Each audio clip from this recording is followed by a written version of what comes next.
Gearing up for war, don't get it mixed up. I come in peace, kid. I'm bringing commentary and the new releases. I put them hours in to get prepared now. We play on expert level, don't get scared now. I'ma destroy you when I'm forza, I can tear down. If you ain't tuned into the channel, keep your head down.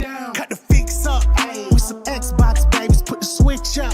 See me gearing up for war, don't get it mixed up. I come in peace, kid. I'm bringing commentary and the new releases. I put them hours in to get prepared now. We play on expert level, don't get scared now. I'ma destroy you when I'm forza, I can tear down. If you you ain't tuned into the channel, keep your head down.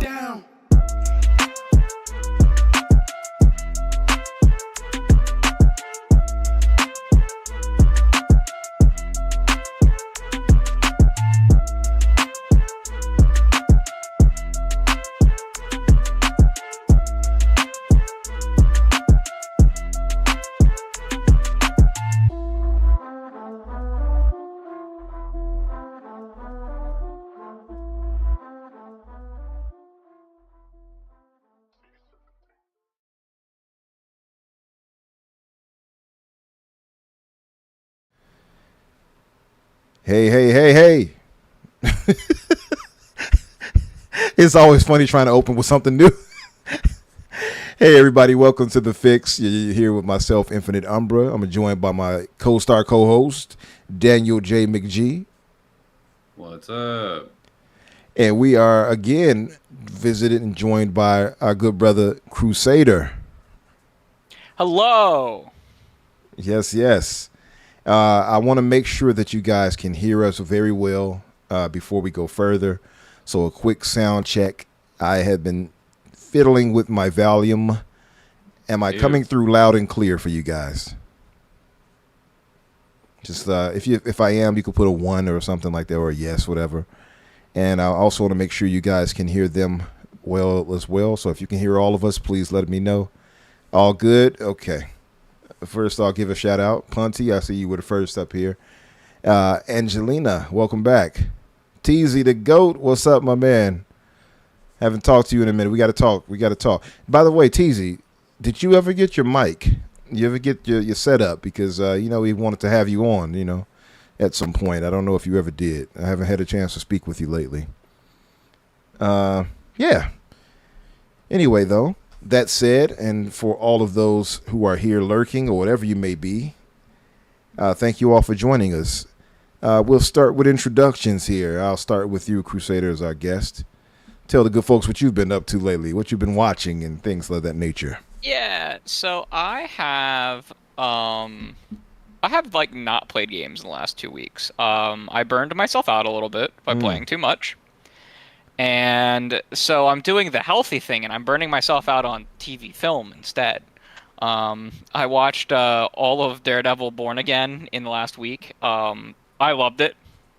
Not quite as good as the Netflix show, but, that means it's, great instead of, superb, if that makes any sense. Totally recommend everyone go watch it. So I haven't watched any but the first episode and a half of Daredevil. Okay. But the first of, episode, the original Netflix show? Oh no, of Born Again. Okay. Yeah, Born Again. It picks right up, for those that don't know. It picks right up from where the Netflix shows basically left off, and I think maybe some years have gone by. It seems maybe a year or two. So it picks up from there, very in line with it. I'm pleased to say that it's not like it didn't skimp away from brutality. Anyone who was concerned that Disney toned down the violence, just watch the season finale. Indeed. Indeed. Even the opener. Even the season opener, I thought was pretty, it was one funny, hilarious part, by the way, if you remember. I'll be vague about it, but you remember they were going up the stairs, and he gets one guy, he falls down the stairs as he takes him out, and then he backhands the other person at the top of the steps. Yeah. That had me laugh so hard. I was like, why am I laughing this hard? It was like a lot of screaming, and it was like, pow, right in the kisser. But they did a really good job of marrying the Netflix show to the MCU and vice versa. Mm-hmm. My only complaint was that they didn't marry any of the other Netflix shows, despite them saying those other Netflix shows are canon. None of those other ones got married very well to the MCU yet. Not yet. Although I will say, I don't want, and maybe I'm alone here, I don't know, you guys tell me, I don't want Iron Fist to come over. I want a new Iron Fist. I don't like that guy's Iron Fist. So it's gonna be him. Well, no, fuck it. By the end of the Iron Fist show, he's not even Iron Fist anymore. Well, he isn't, but he kind of is. No, he's the Iron Gun. It's not the same thing. Iron Gun. But like, yeah. So they, and I think that they were afraid that this show wouldn't do as well, like wouldn't be received as well as it is. And basically, the main complaint is some things feel rushed and some things feel overly drawn out, which is because they reshot the majority of it when they almost had Charlie Cox, Vincent D'Onofrio, and John Barenthal walk off. Mm-hmm. And ultimately, they reshot a lot of stuff. They retooled the story, and it ended up really good. So I'm really, really excited for the second season, which they confirmed is set for March of next year. And this is for the Punisher. So Punisher is going to be a special series. Okay. It's going to be like what was the other special called, like Werewolf at Dawn. Mm-hmm. You know, I actually did not watch that. I heard it was good though. The Guardians of the Galaxy Christmas special. It's going to be a not quite a movie, but longer than like a single episode of something. Okay. So it's going to be like between an hour and an hour and a half. Okay. And it's going to, if I had to guess, it's going to lead directly into the second season. So I would guess that the Punisher special comes first. Mm-hmm. And then the second season. But they confirmed the second season of Daredevil will be in March of 2026. I believe they confirmed that this morning on Instagram. And they also earlier this year said that they'd like to turn Daredevil into like a yearly show. Almost like how Netflix was a yearly show with like each of the Defenders characters. Like it wasn't like Daredevil was a yearly show, but they were doing a Defenders character. So Jessica Jones, Iron Fist, Punisher, which they were doing like one of those a year. Yeah. Almost, I think they were getting up to like 1.5 a year. So I'm quite excited about that. I really liked all of the Netflix shows. Like the only one I didn't like was Iron Fist. That's the only one I didn't like. Here's the thing about Iron Fist. Yeah. Iron Fist was bad for Marvel standards, mm-hmm. but was like better than like anything DC did for like the last several years, except for like the James Patterson Batman. That's a fair point, I suppose. Like, wait. You said James Patterson?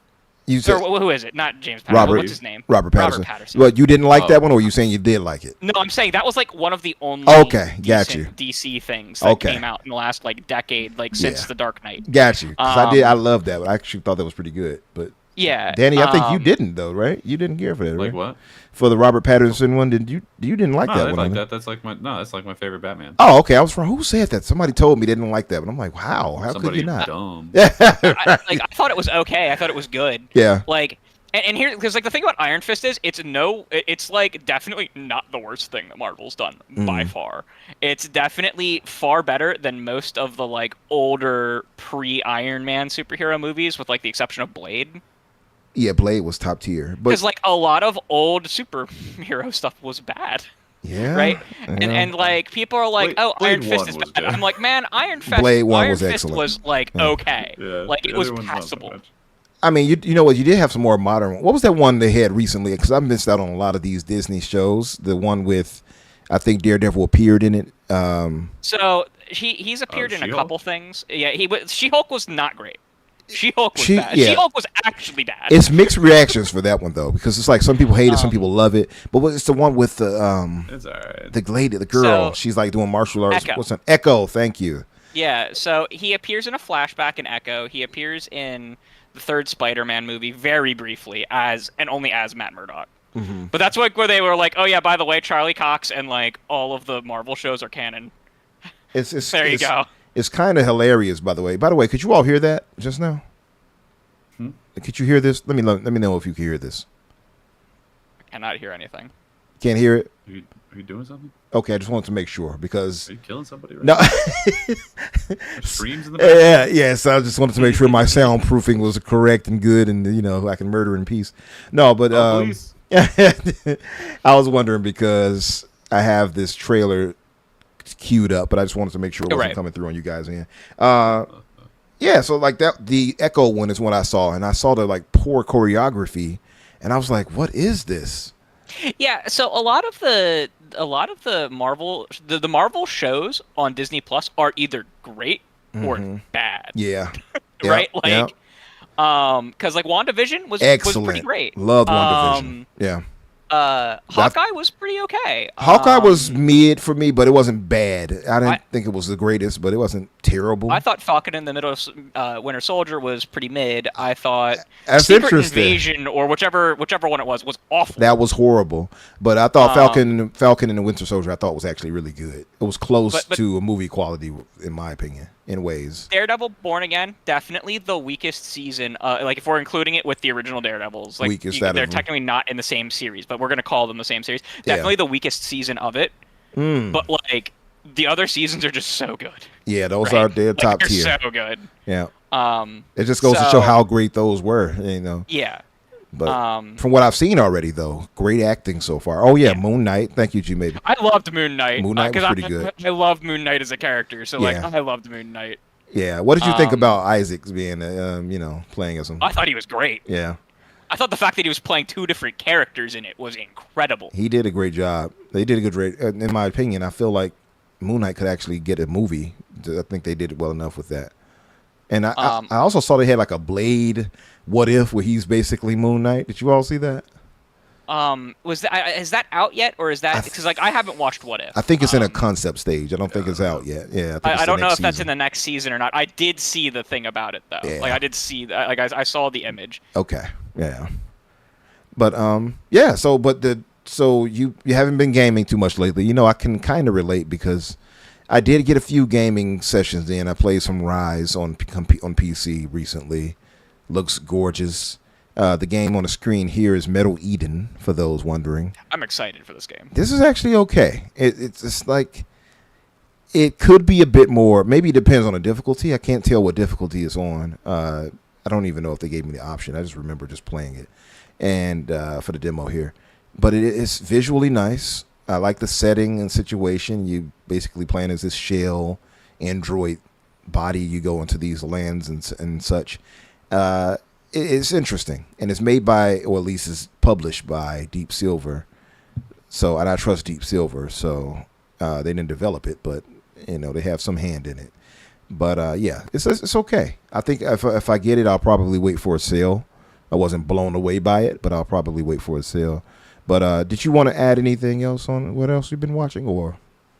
I guess I've been playing some Atomfall. Like that's the only game I've been playing recently. We're going to be talking about a game that should be coming out next week that I'm going to be playing the day it comes out. But that'll be for later. Okay, yeah, we'll definitely get to that. TZ said, he's been traveling a lot lately. Didn't really have time to get equipment just yet. He'll keep me posted. All right, brother. Well, let me know for sure. Palpatine, what's up with you?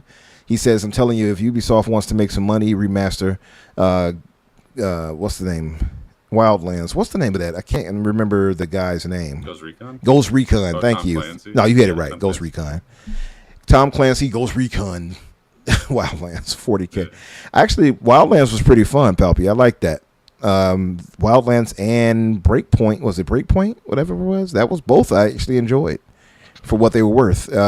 Especially if you play with friends. It's actually pretty fun. It's not game changing, but I think it's pretty fun if they could refine it. Frost, what's up? Welcome. Spider, what's up, brother? And G Maybe, he said the Batman changed his whole outlook of Patterson. Damn good job. I agree with you.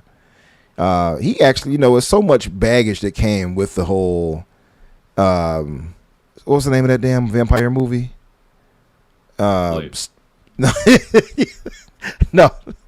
the one with him and Kirsten, whatever. Twilight. Thank you. There's so much baggage that were like left on them because of that movie that people just think that he was trash, but he's actually a fairly decent actor. Yeah, Cozy, nerd boogers. That's one way to introduce yourself. What's up, Cozy? Been a while. We got to talk to. And Ron Slusher, thank you for joining. You got the popcorn ready. I see you. Danny, my brother, what have you been up to? Tell the good folks what you've been up to and what you've been playing, watching, etc., etc. Well, we took a break week for Ready Set Replay so that we could get caught up on some of the games that we were playing because some of the ones that we're playing next are pretty long. Yeah.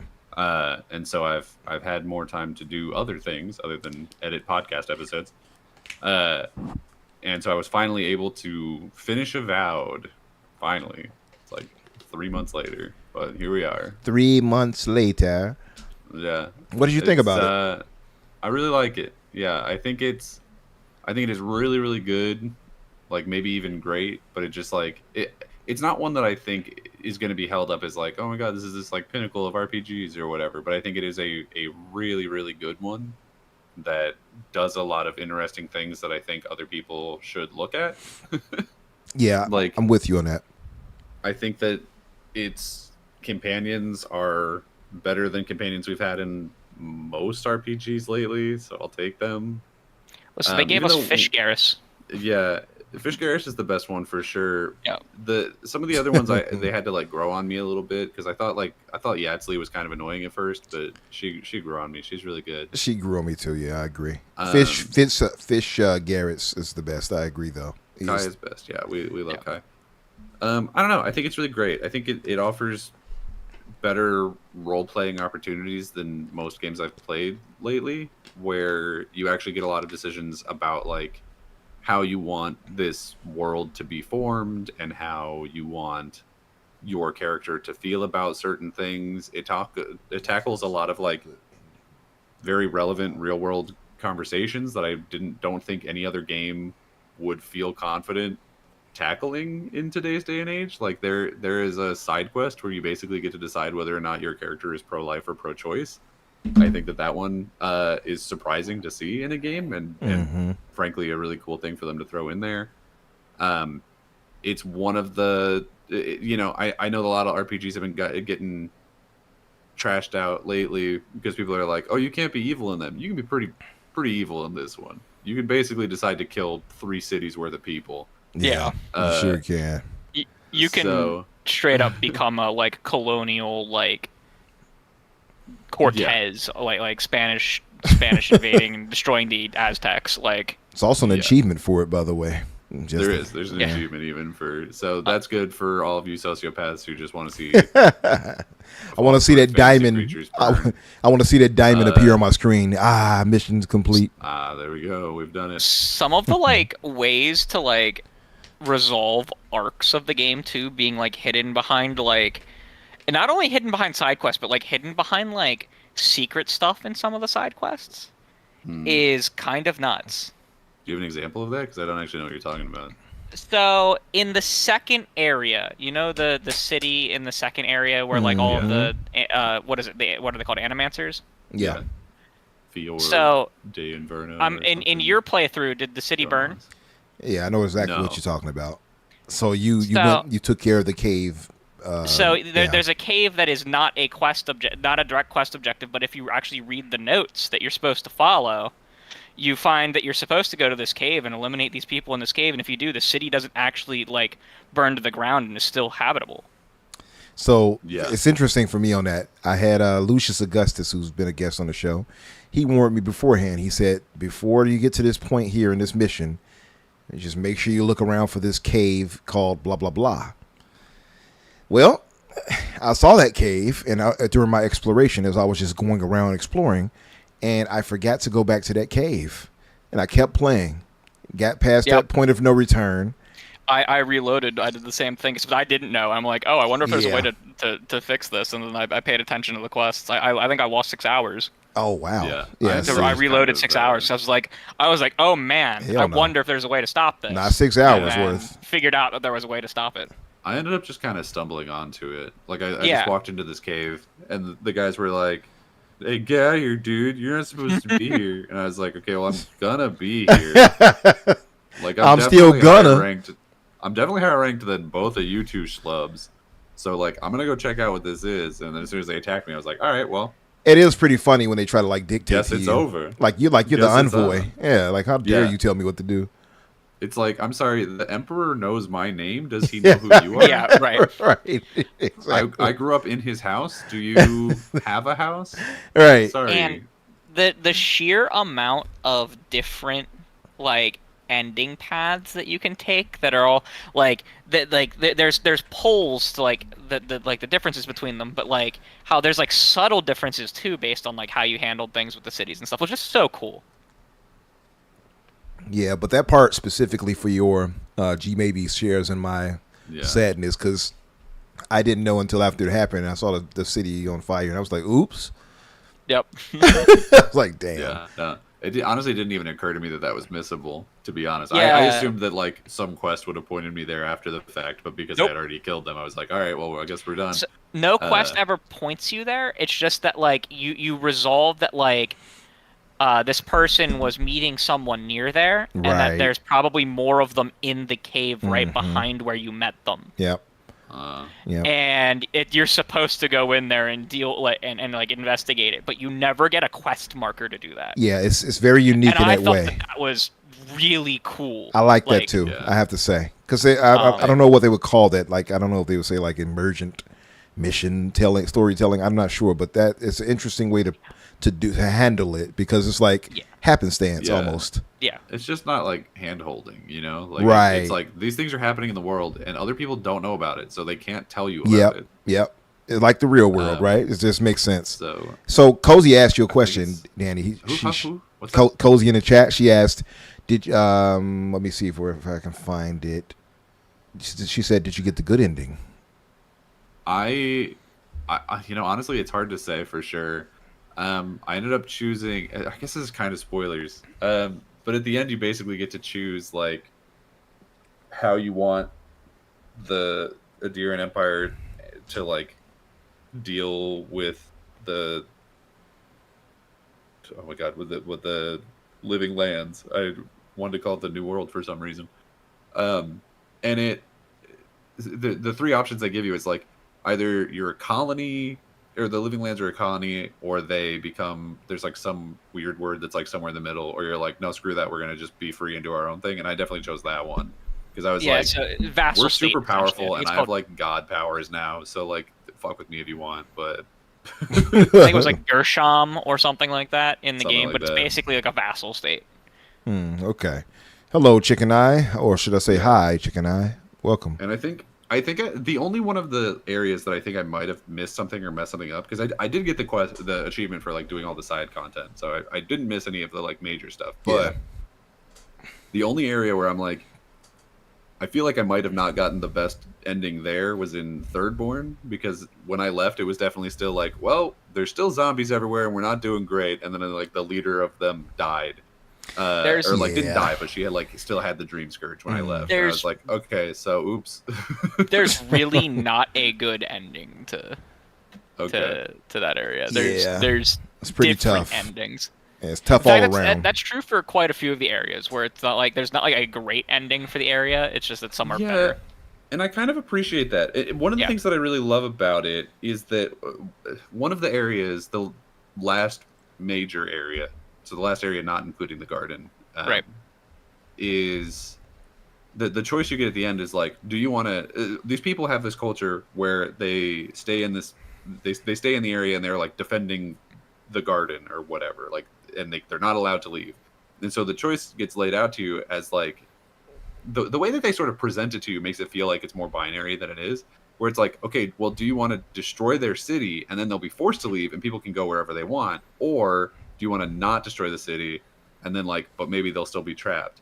And so I was like, well, I'm not going to destroy the city because that seems like really aggressive. And then in the ending, they were like, well, you didn't destroy the city, and like eventually they just let people come and go as they wanted anyway. It's like, oh, cool, yeah, that works out.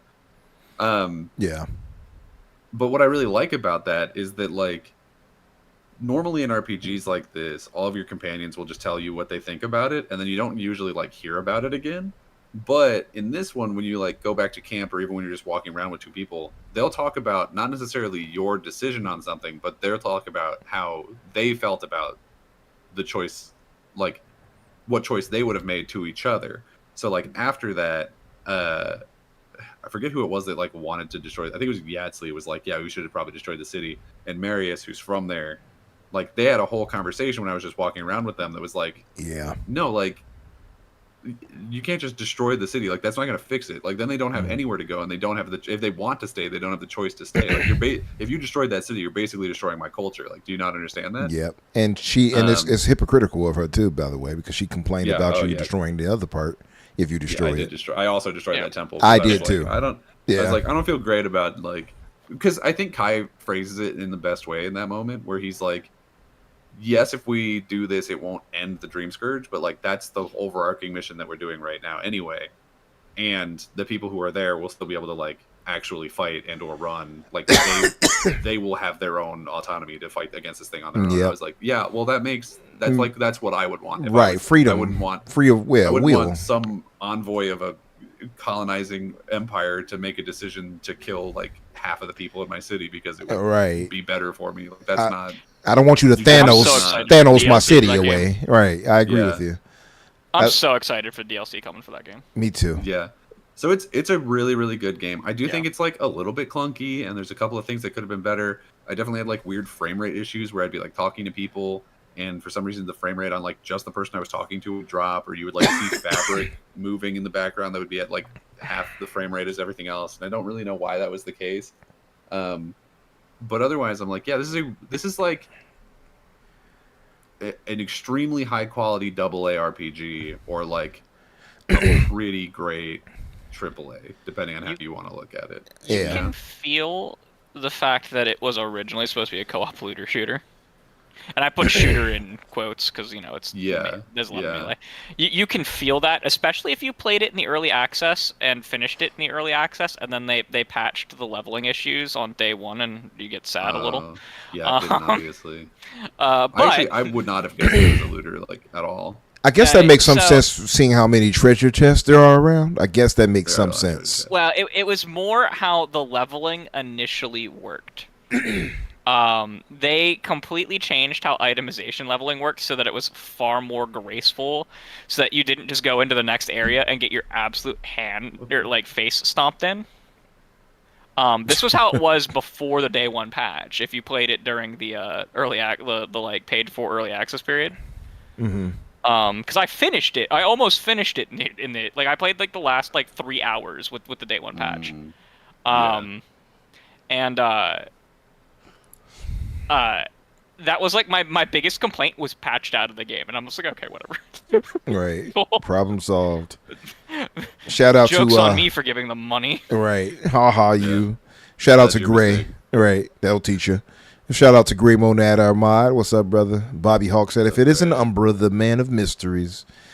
Oh, hey, Bobby, if it isn't our resident, actually positive pony. No, I'm joking. Resident PlayStation brother. Welcome, Bobby.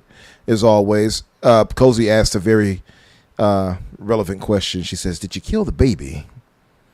I don't know what baby we're talking about. I'm trying to figure that out, too. I feel like this is a reference to The Witcher, maybe? That's what I'm thinking. Are you talking about The Witcher? I'm not sure. Are we referencing? Are you calling, like, what's her name? The baby. Sabadiel? Are you calling her the baby? Yeah, you didn't know what she was doing. Oh, is that you put it on? Oh, okay. Is that who you're talking about, Cozy? Maybe. If that's what you mean, no, I didn't kill her. Yeah.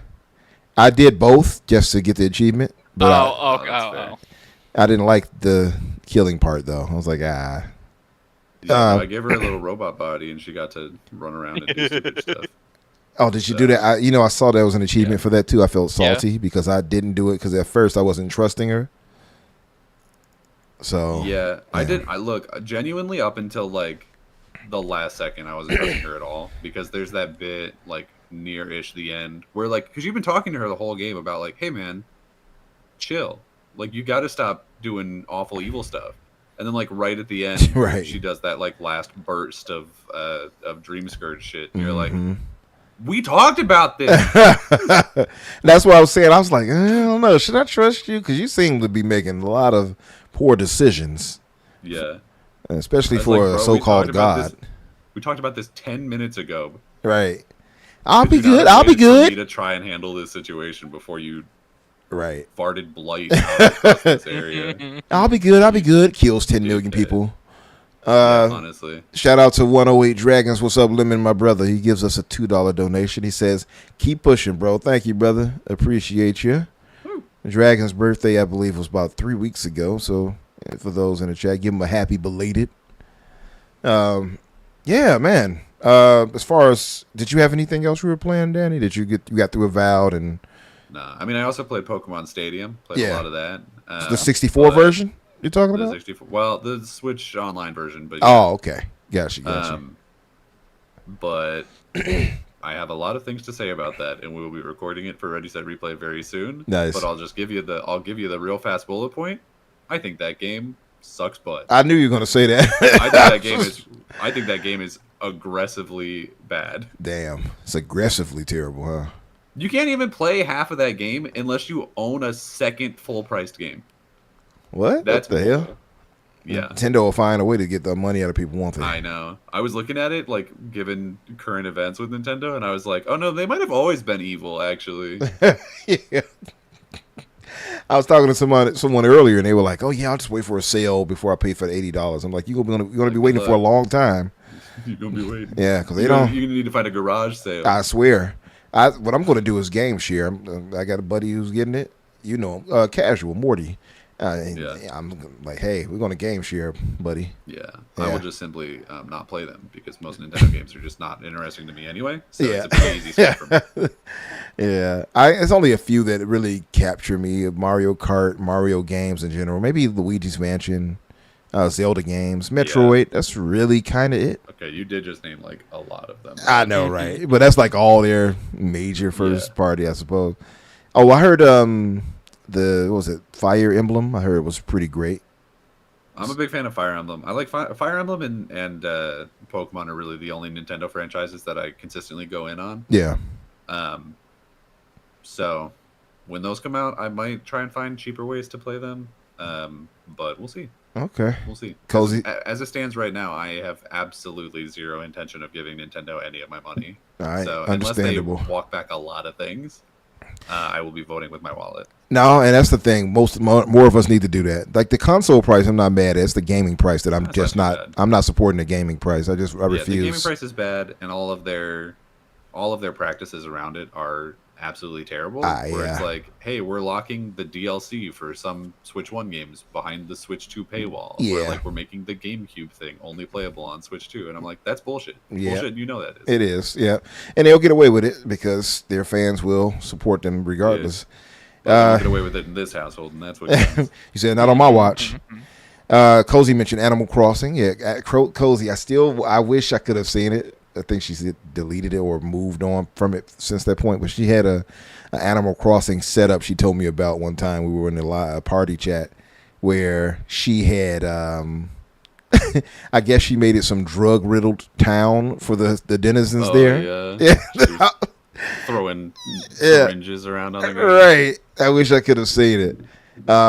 Gray says he's going to give Crime Scene Cleaner a go later today. I figured I would tie that into that. Oh, it's on YouTube. Okay, Cozy, share me a link when you get a chance. I want to see this.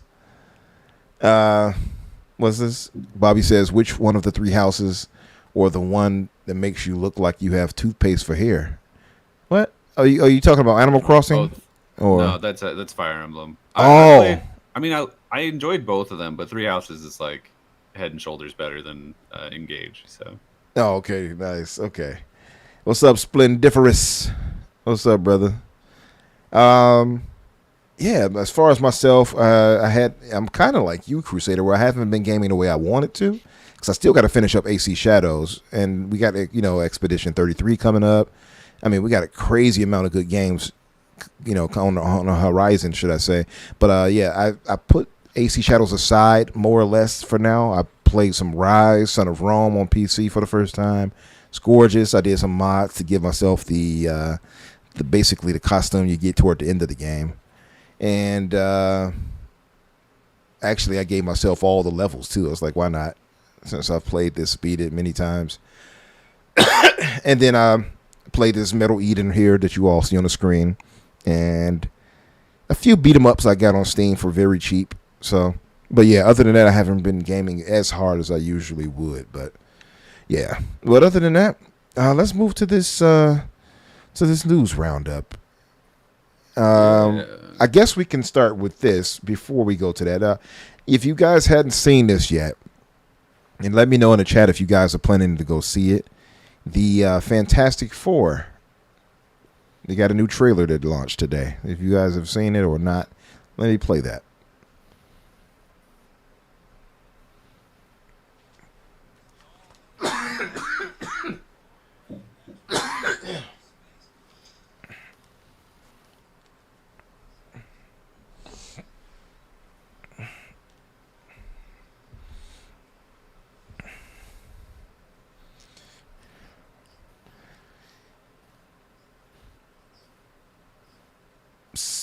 Seems the special effects are getting a bit better.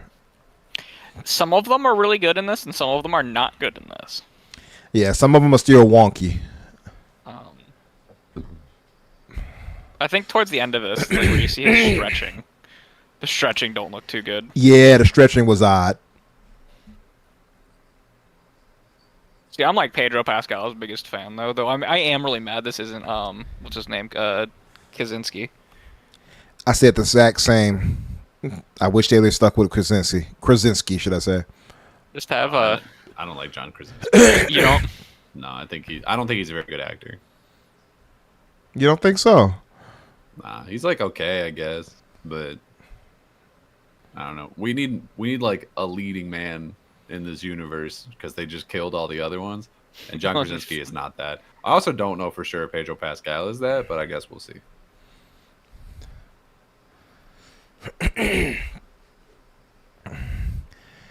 Yeah, that's a good point, Bobby. I noticed that too. They showed Johnny touching the surfboard like he did in the old movies.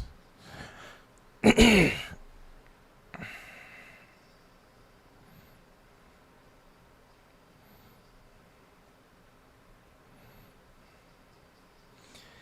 gotta say, I absolutely love how they got Ben Grimm to look just the way he should look.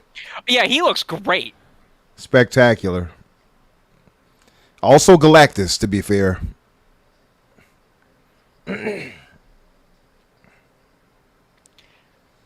So, like, whatever universe this is supposed to be, because obviously this is not the mainline MCU universe. It's in the MCU, but obviously this Earth is a different Earth. Has to be with the way everything looks visually. Yeah, definitely a different universe.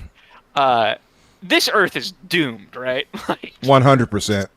100%. I do really like Pedro Pascal. I just wish he was playing a.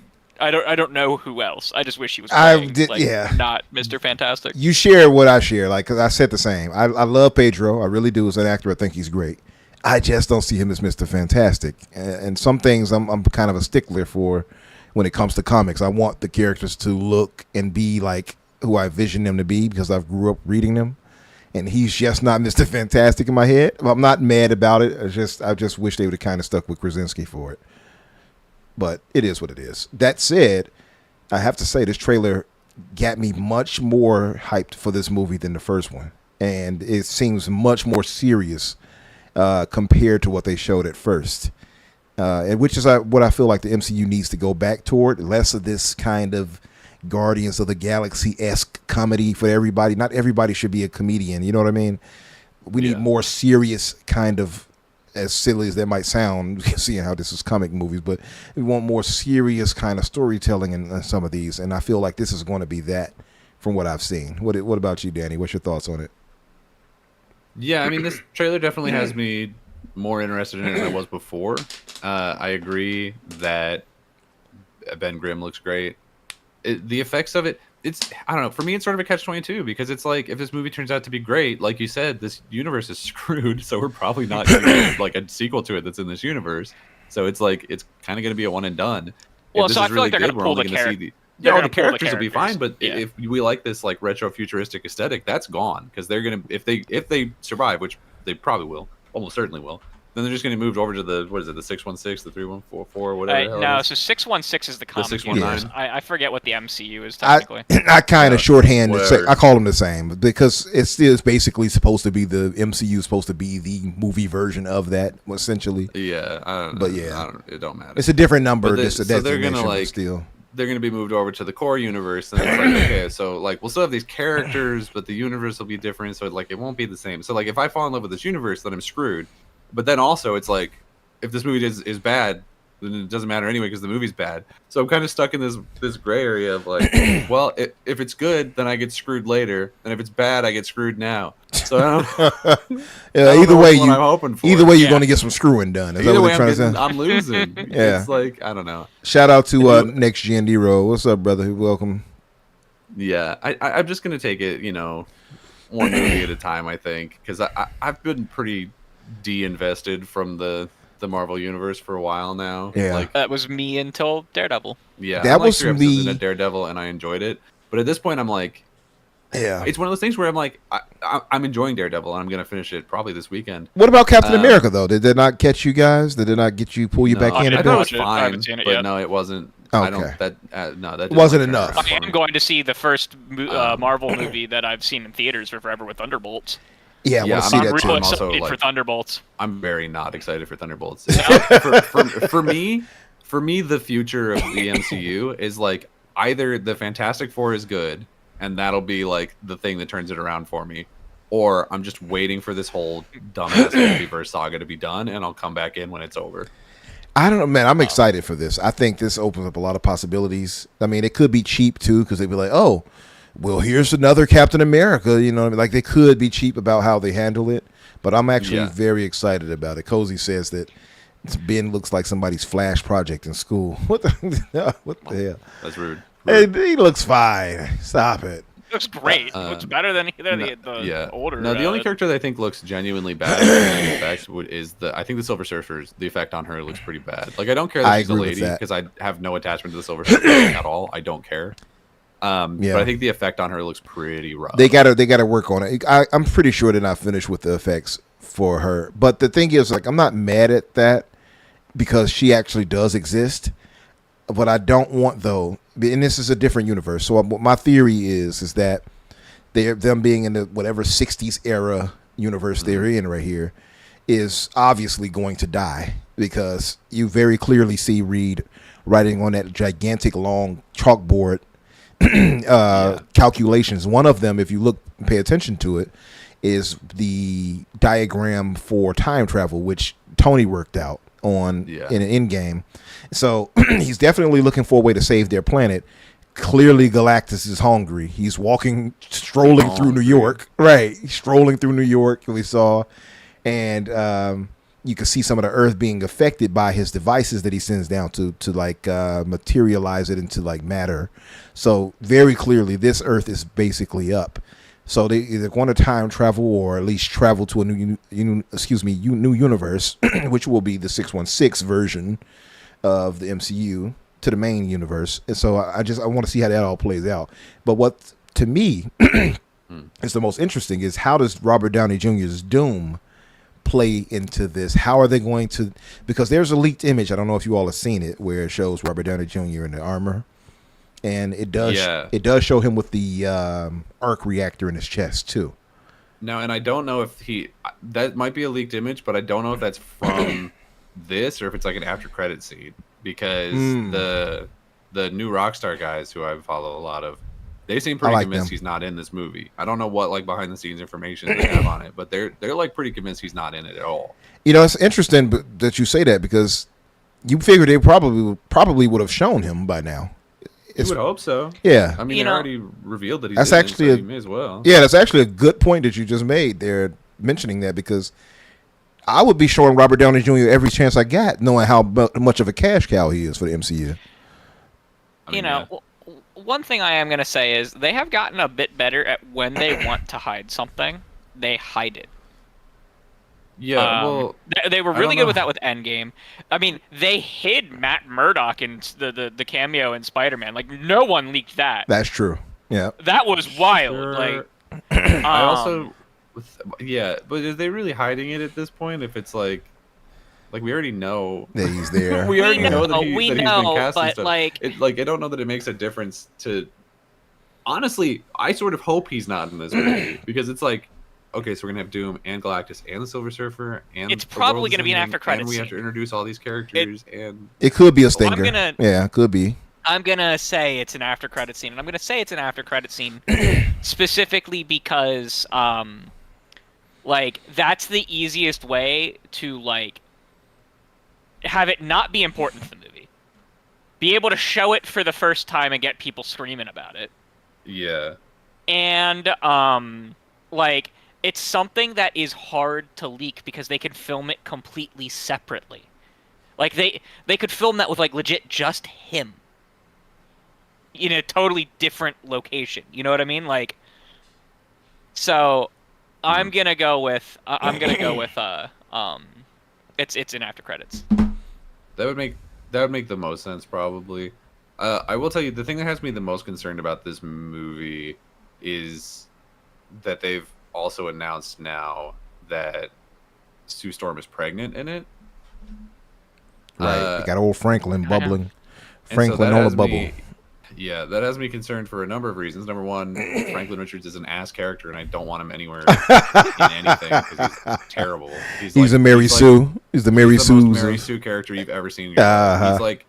He's like Superman 10-11. Yeah, he's pretty ridiculous. He's too much, and I hate him, and he's always written badly, and I just don't want him. And also, he's a Kang, and like, didn't we just get rid of those guys? Hey, anyway, listen, be the way to get them back, right? Cousin Kang, right here. I don't care enough. I don't think they'll tie him to the Kangs, though. To be fair, in this universe, probably not. Yeah. But then also, it's like, okay, so she's pregnant during the movie. She's like, we see her announce that she's pregnant. Unless we're jumping around a lot, is she gonna be pregnant for like most of the movie? And if that's the case, is she just gonna be sidelined in every fight? I think she'll be fine. I think she's early on, like probably 3 weeks in or something. 4 weeks. Yeah, but she still can't fight if she's pregnant. Or should I say 3 weeks of knowing? Should I say maybe? Yeah, I mean, I will say, with the exception of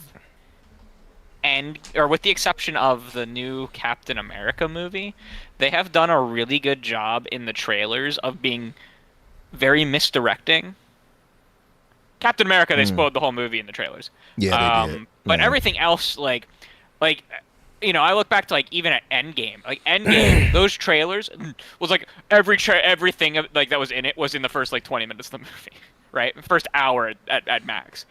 And so I don't read too much into any plot points in any Marvel trailer as to what's going on, because it's almost always something is hidden at this point in time. And with the sole exception of, I don't know what they were doing with the Captain America movie. Yeah, well, like I know what happens in it. I haven't seen it, but I do know what happens in it. And like they had to get drum up some excitement, and that's what that was. Yeah, like they ruined like the thing that the whole movie built to in the trailer. It's tough because like if you don't show that, it's harder, I think, to drum up the excitement because other parts of the movie are not so bombastic compared to that. Yeah, because like I don't know, with most of these movies, I don't go in expecting like Shawshank Redemption levels of cinema. Right. I go in expecting a superhero movie, and 9 out of 10 times I'm sad, or probably even more than 9 out of 10 times. Only DC disappoints me, really, like genuinely. And Thor: Love and Thunder. That movie was bad. Love and Thunder was horrific. I don't know what they were thinking. Like I even enjoyed Eternals. Eternals had points that were decent. I did not like it, but it had moments that were great. Like for instance, what's the lady in the speed? Mela. Starts with an M. You asked about the character or the actress? Because I don't know. The character. I like how you say it. Like, just to not know either. I go into these things and I turn my brain off in certain ways because I'm just there for like no information for comic serotonin. So like, what's her name? I'm not worried. It's a bug in my head now. It's Makari. That's it. Makari from the Eternals. Yeah, the way they showed and displayed the speed and everything like that, spectacular.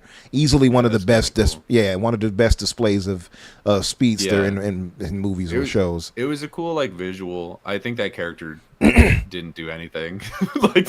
Literally didn't do anything for about half the movie. And then barely did anything for the other half. It was like they didn't. It was badly paced, that movie, and didn't plot it out as far as how they handled it. It genuinely felt like the writers just forgot they had her for like 60% of the movie, and we're like, Eternals' biggest problem was they had their like the Eternals. There's too many characters. Like Eternals should have been a TV show, in my opinion. It could have been. There's too many characters for the runtime of a movie to have to introduce every single one of them. That's fair. In one movie. That's fair. That was its biggest problem. And so like Eternals would have made a good candidate for like being a movie, whereas like or being a TV show, whereas like She-Hulk probably would have been a better comedy movie. Just possibly it out there. Yeah, possibly. I can see that. I don't know if it would have grabbed as many people. No.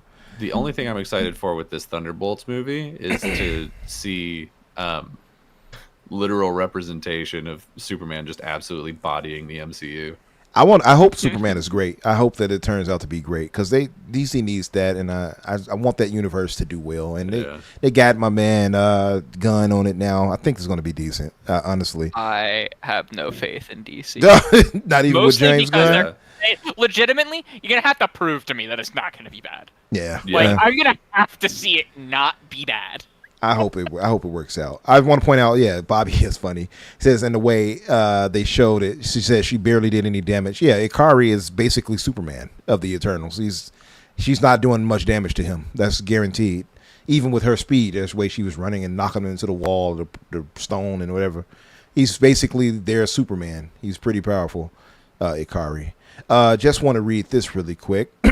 So Soiltech, our good brother Soiltech, drops a $5 donation. He says, watch out for the Switch 2. I mean, your wallet better watch out. Absolutely. Please hit this like and subscribe. Thank you, brother. Andrew Garfield didn't know he was coming in to play Matt Murdock either. He's Bobby says because they're really good friends, and he was like, "Oh, they're buddies." Hey, I'm going into film for SM, and Andrew Garfield was like, "I'm also going into film for SM, but you're not in my script." And okay. I didn't know they were friends like that. Was like, I'm in my script. You're in my script. Interesting. They are both British. They both British. I didn't even think about that. But yeah, evidently most of the scripts did not include the fact that Charlie Cox was going to be in it. Okay. So like Charlie Cox was like hidden in the way that like Darth Vader was hidden in Empire Strikes Back. Nice. Because they knew the multiple Spider-Men were going to leak.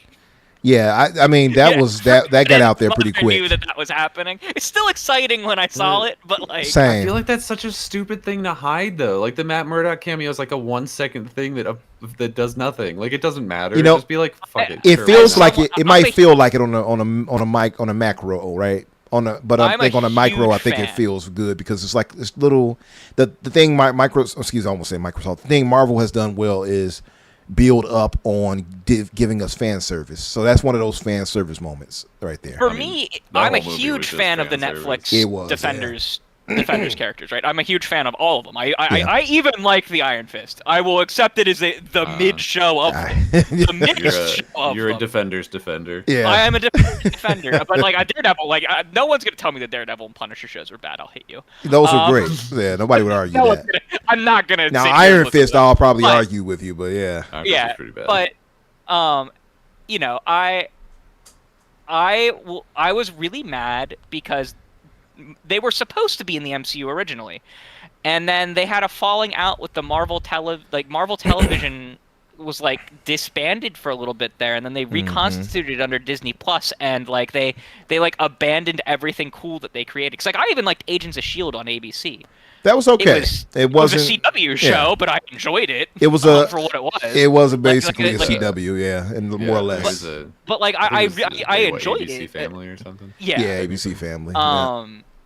It had good moments in it, all that stuff, and like Agents of S.H.I.E.L.D. is still not technically canon to the MCU, which is pretty stupid in my opinion. Yeah. But if they do that, then they have to be like, oh, and the Inhumans were real, and also there's a Ghost Rider around, and like there's a lot of things that is true. Made that real. That is true. I was really excited when they pulled Charlie Cox in, and then like a couple days after the dust settled, and they let that surprise roll out in theaters. They were like, oh yeah, by the way, all of the Netflix stuff is now officially part of the MCU. We're pulling it all to Disney Plus.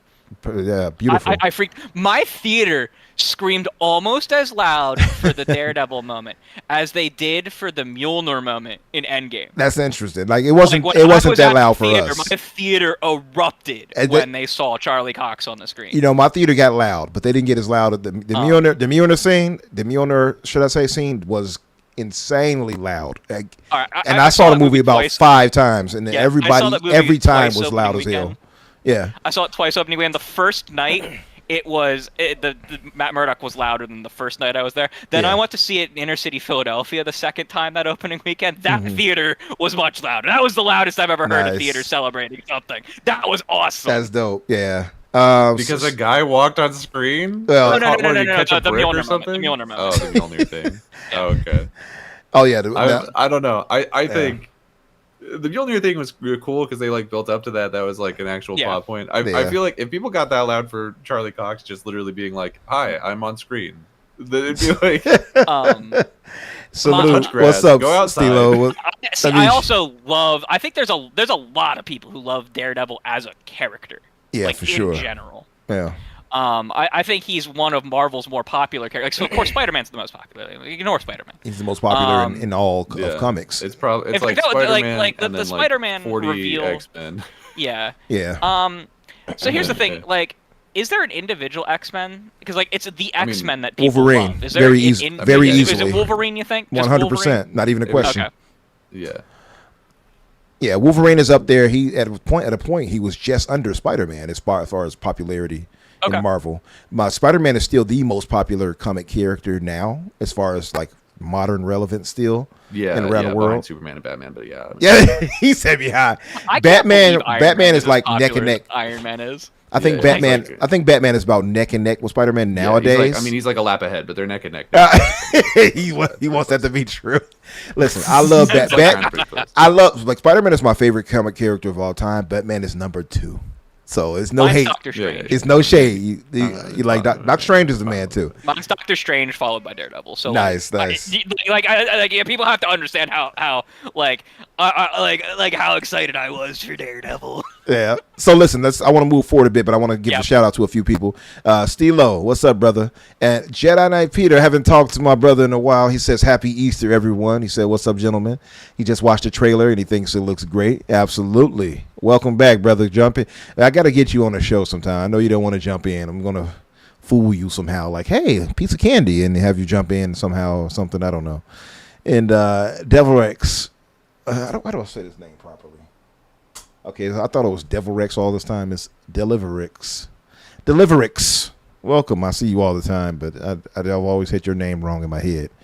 Anyway, he says, which movie are we more looking forward to, Superman or Fantastic Four?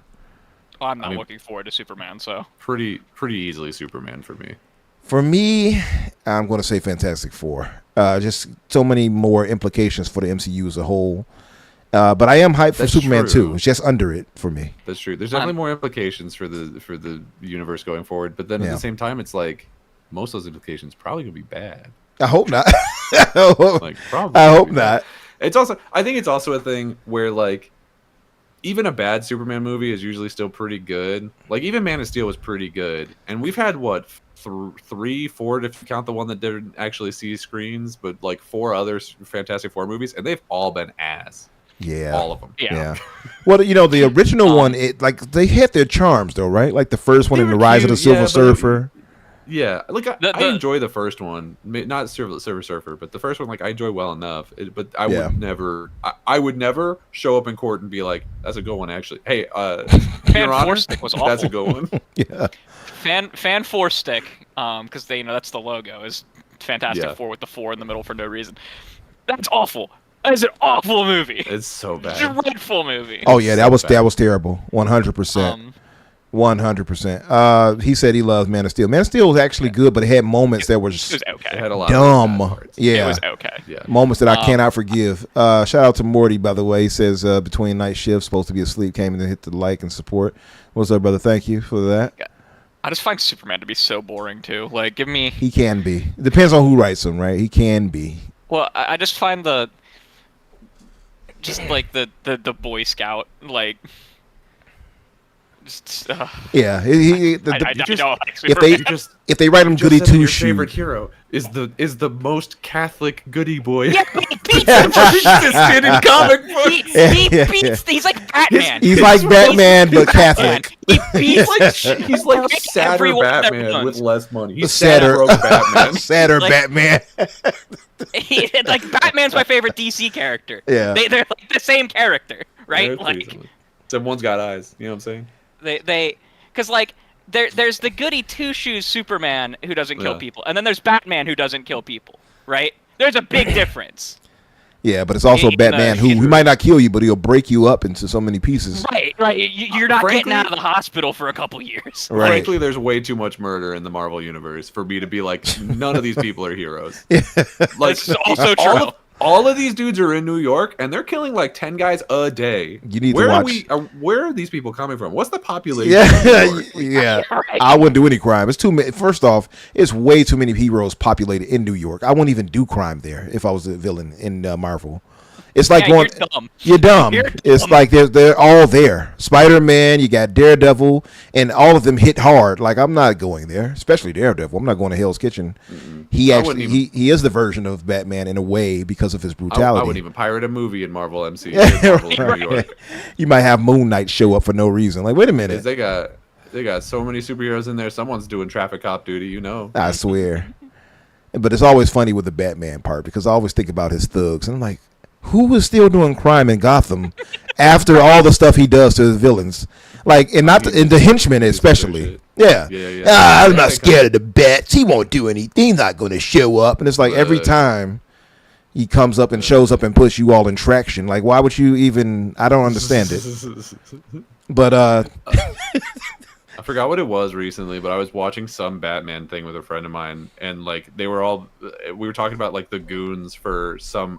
It was one of the like really hot villains, like the villain. I think it was like Poison Ivy or something. And I was like, maybe it was Talia. I don't remember. It was one of them. Talia. And I was like, yeah, I'd let Batman beat my ass to hang out with her. No, that makes sense. I get that. No, that's fine. Yeah, I understand. Ivy, maybe for sure. Talia, I don't know. She's well, both of them are trifling. She is fine. She is fine. Have you seen Talia specifically in the Batman animated series? I did. Yeah, I think she only has like 2 episodes, but she's pretty cool. I believe she's actually fine. Yeah, like 2, and then like a kind of an episode of Batman. Beyond. Now you also have Catwoman, who's technically hero, but bad too. Catwoman's the queen. Yeah, she's like an anti-hero, I suppose. You can. It's a shame that Catwoman doesn't have goons because I'd shown up. Right. I'd sign up for sure. I'd do my job. Well, the old 60s Catwoman had goons, to be fair. That's true. That's true. But anyway. There was also 2 different women. That is true. Well, actually 3. Actually. Julie Newmar. They recast one of them? Yeah, Julie Newmar. Uma Thurman. Not Uma Thurman. What's her dang name? I feel kind of sad that I'm not remembering her name. It was Black Queen, too. Eartha Kitt. Oh yeah. Julie Newmar, Eartha Kitt, and it's one other lady. I cannot remember her name right now, unfortunately. But yeah, that aside, and our comment geeked them out of the way. This Deliver X. This is Metal Eden. I have to make sure to correct the game. I don't know why I didn't do that, by the way, before we started. Typically, I'll put what the game is, so like if you go to description, you'll see it. I didn't do it this time, but I'll correct it after the show. So we're gonna have to get to this. I guess get through the news roundup fairly quick. There's not a ton of like ones that need a long conversation, so it's going to be a lot of like, and that sucks. Right. The first thing I have is and that sucks. Hey, PlayStation's raising their prices of like everything pretty much everywhere. They haven't hit us yet, but they will. But they'll use the excuse of tariffs on us, so it'll go up even more. The console prices originally were just going up in like Europe generally, but then they also went up in Canada as well as some parts of Asia. So like it's just expected to go up everywhere at this point. They probably will. As well as PS Plus has become more expensive. The only thing I saw it was going up was in South America, but I would also expect that to go other places as well. So pretty cool. Now the PlayStation 5 costs €100 more than it did when it launched. Isn't that something? Ain't that a bitch? It's something about to say. Just to say it.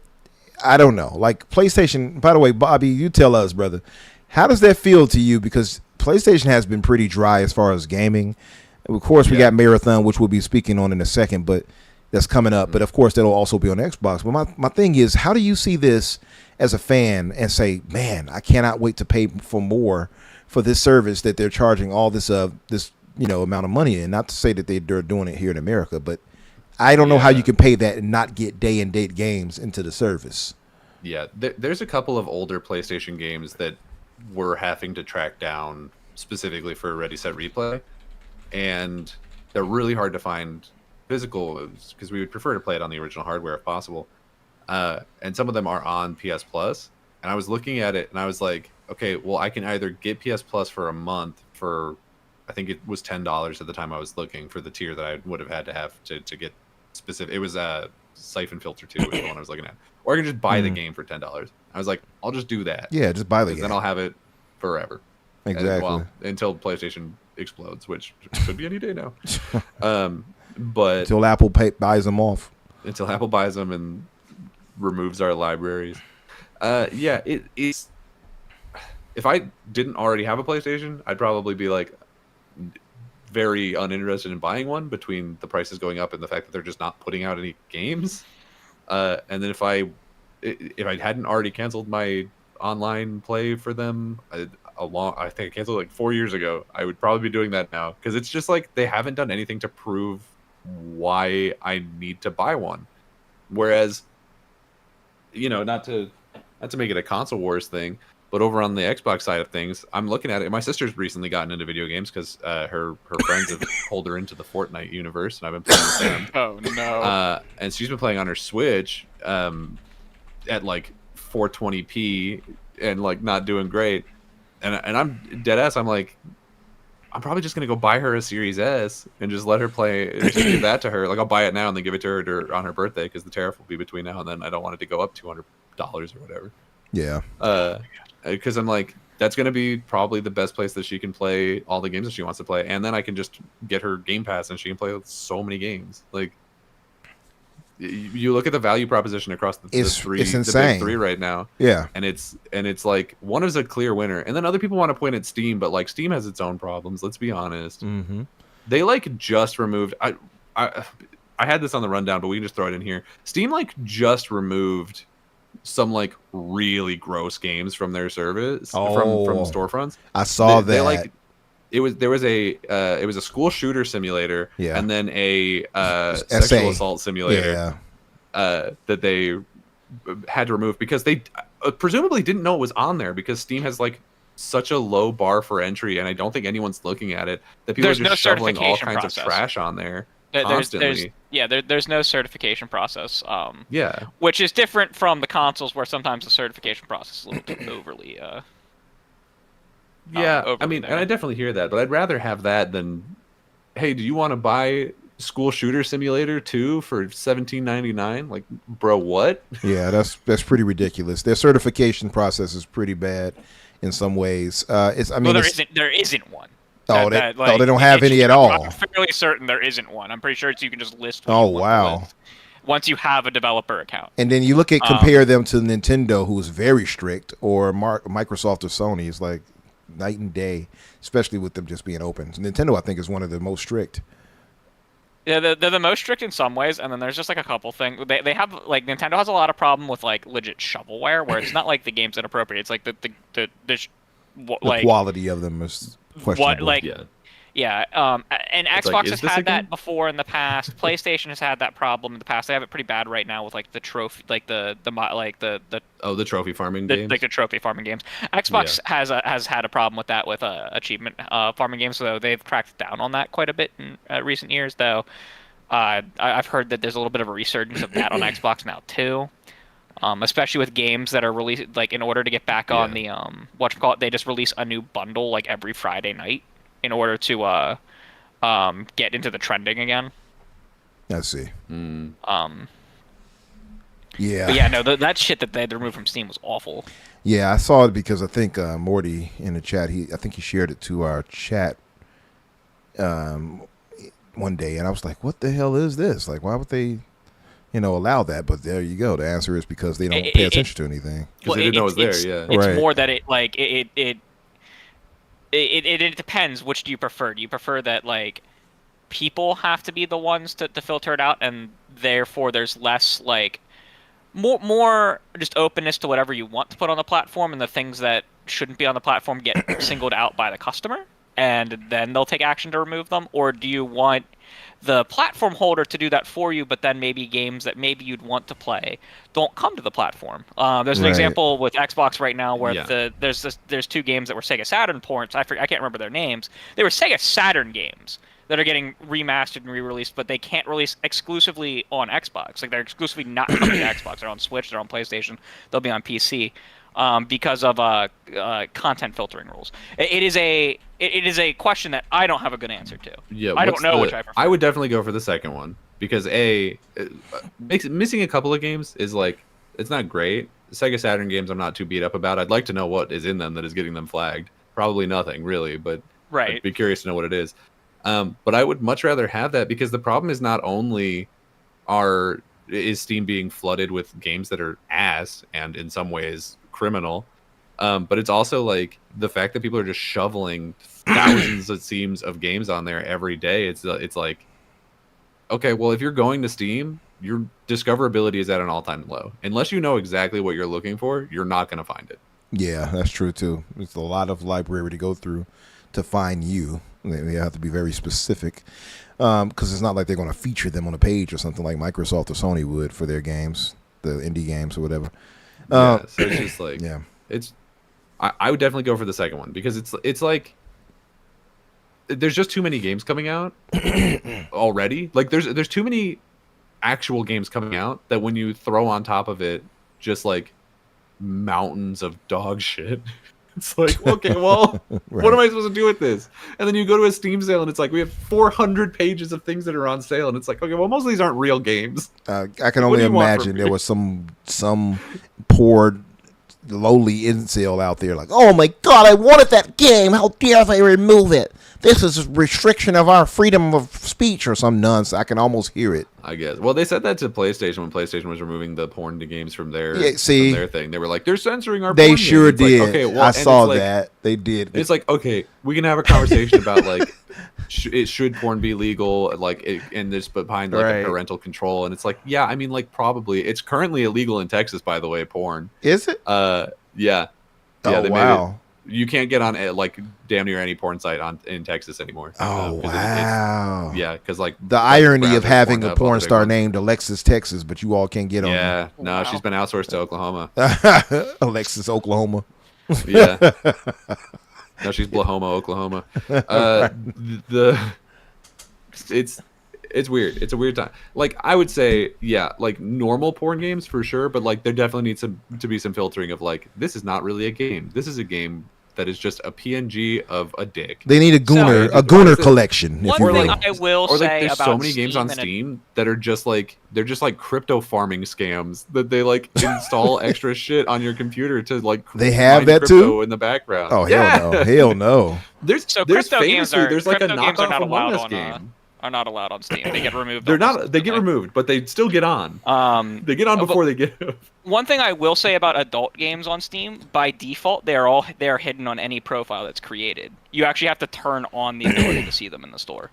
Yeah, that's what Morty was saying. You could turn it off to see that. You outright get you if you put a if you do not properly list a game that is an adult game, you do not list it as an adult game, your developer account is like permabanned.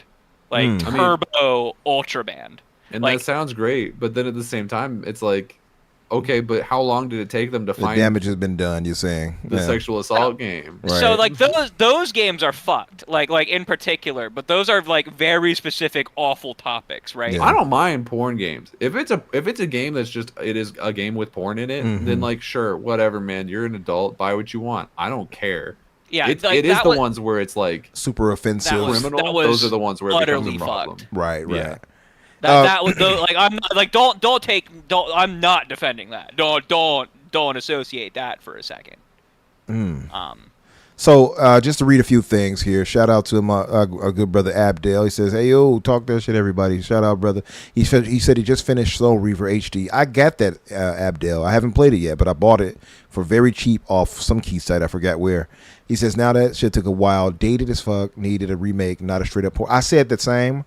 I was worried about that because I'm wondering, did they update any gameplay bits? Because I would have preferred a remake versus a straight port from that with updated visuals. So if I have to choose between those two concepts, I'm always gonna if only one of them can exist, I'm always gonna choose the straight port if it's not available. Yeah. Explicitly, so that we don't lose the. I get you. The actual thing. The elements of what made it great. Yeah. Yeah, like the base version, and that's why I hate when companies, when they release a remake or a remaster, they delist the original. I hate that shit. Yeah, that sucks too. I hate it so much. If you want to delist it and make it a bonus feature of the new version of the game that you also get the old version, that's fucking sick. Do that. I don't know, whatever. I don't care. But man, I get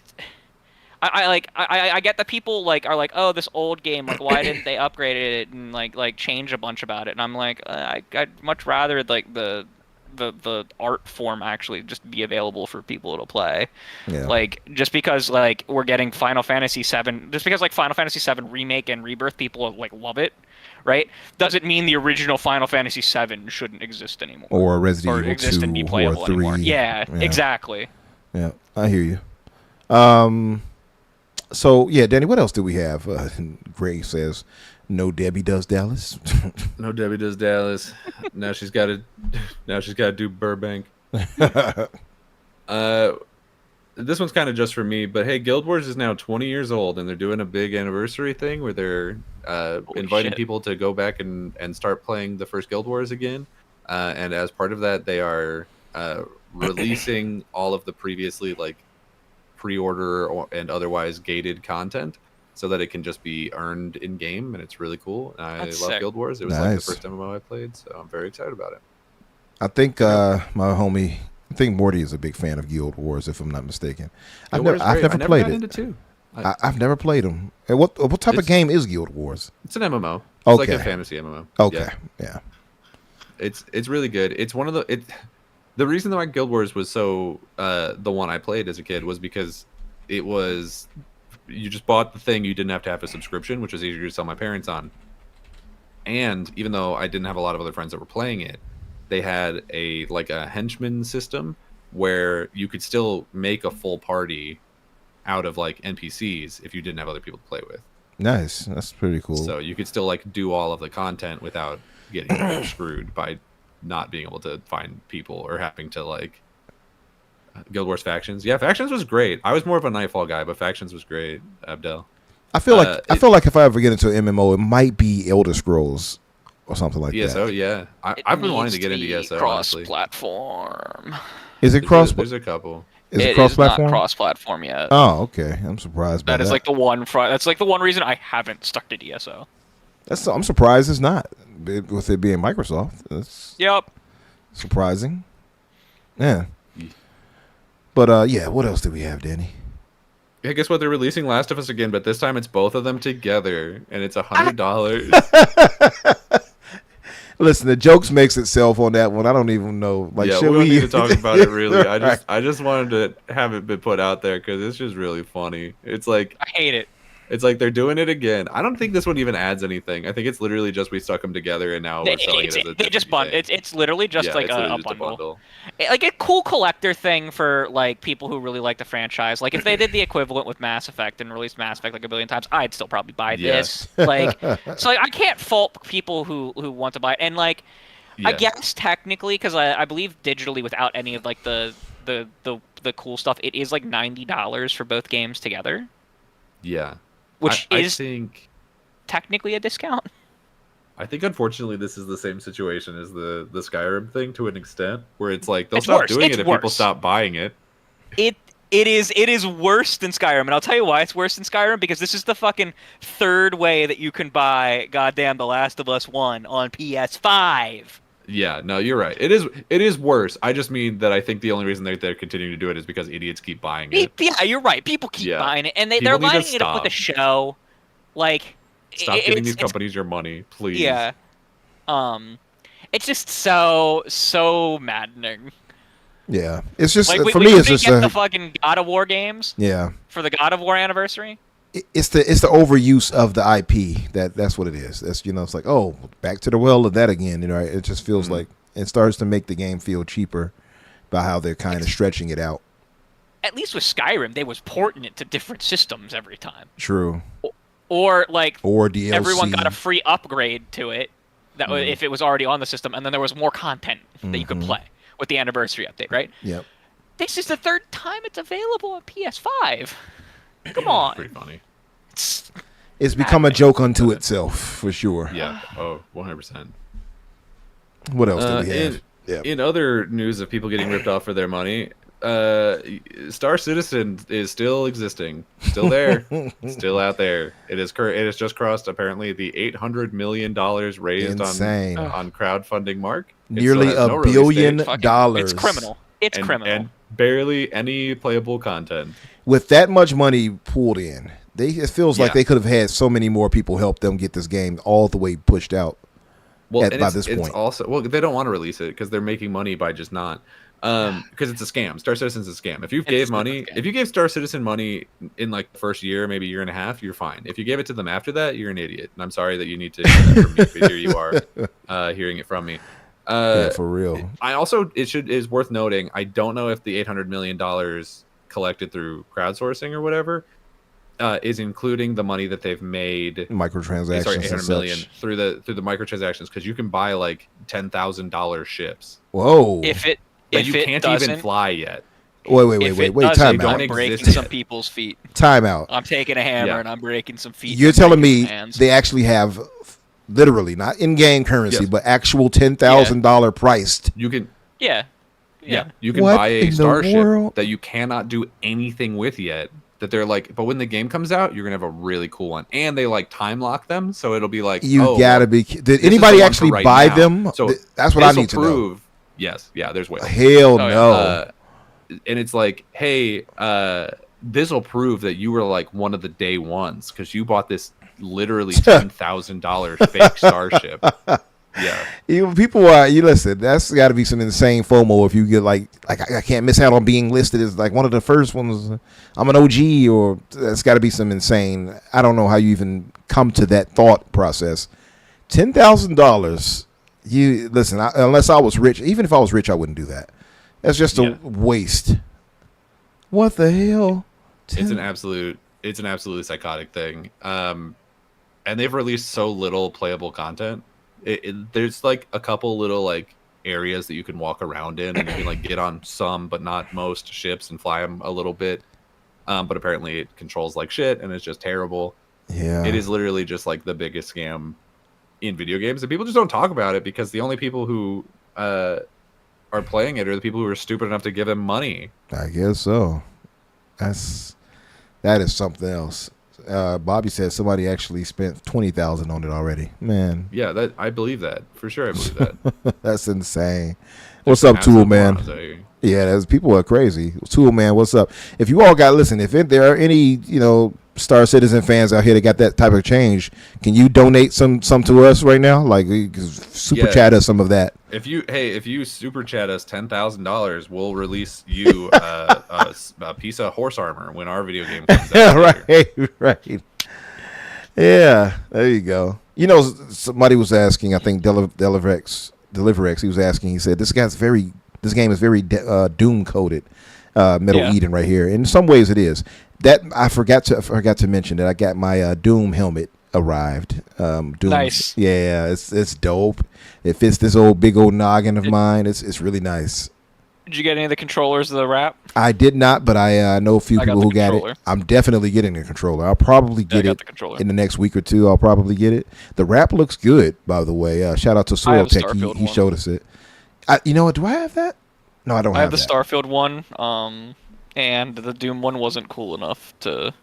it's double-sided, though, right? Because you can put it on the side with the symbol and the blood smear, and then the other side is like it's cool. It just... I'm like, I don't know. I like the sci-fi... like the sci-fi one. Starfield Starfield better. Yeah. Okay. Yeah. They both look really good to me, I'll say. But I also like the idea of the wraps. It took them long enough to do that, but... I can't believe they've done a second... Like, it took them forever to do a second one. It really did. I don't know why they don't do them more, but hey. Anyway. Danny, what else did we have? Let's see. They're finally adding a Best Stunts category to the Oscars. This is not game-related, obviously, but it's something that people have been asking for a really long time. And That's it's dope. really cool. They're not adding it until 2027, so it won't be in this next one. It'll be in the one after that, which I feel like that's a weird... It is kind of weird. Why wait 2 years? But they are adding it, so here we go. That's good. Although, to be fair, I might be wrong on that. It does specifically say they're adding it in 2027. That's never mind. I was going to talk myself out of it because I was like, but it's technically like the following year, but that would just mean that the next one for us will be in 2026, but it'll be covering movies from 2025. So either way, it's still a year out. It's stupid. Florence Pugh would have deserved that this year. She jumped off the world's second tallest building. Who did that this year? Florence Pugh. Yeah.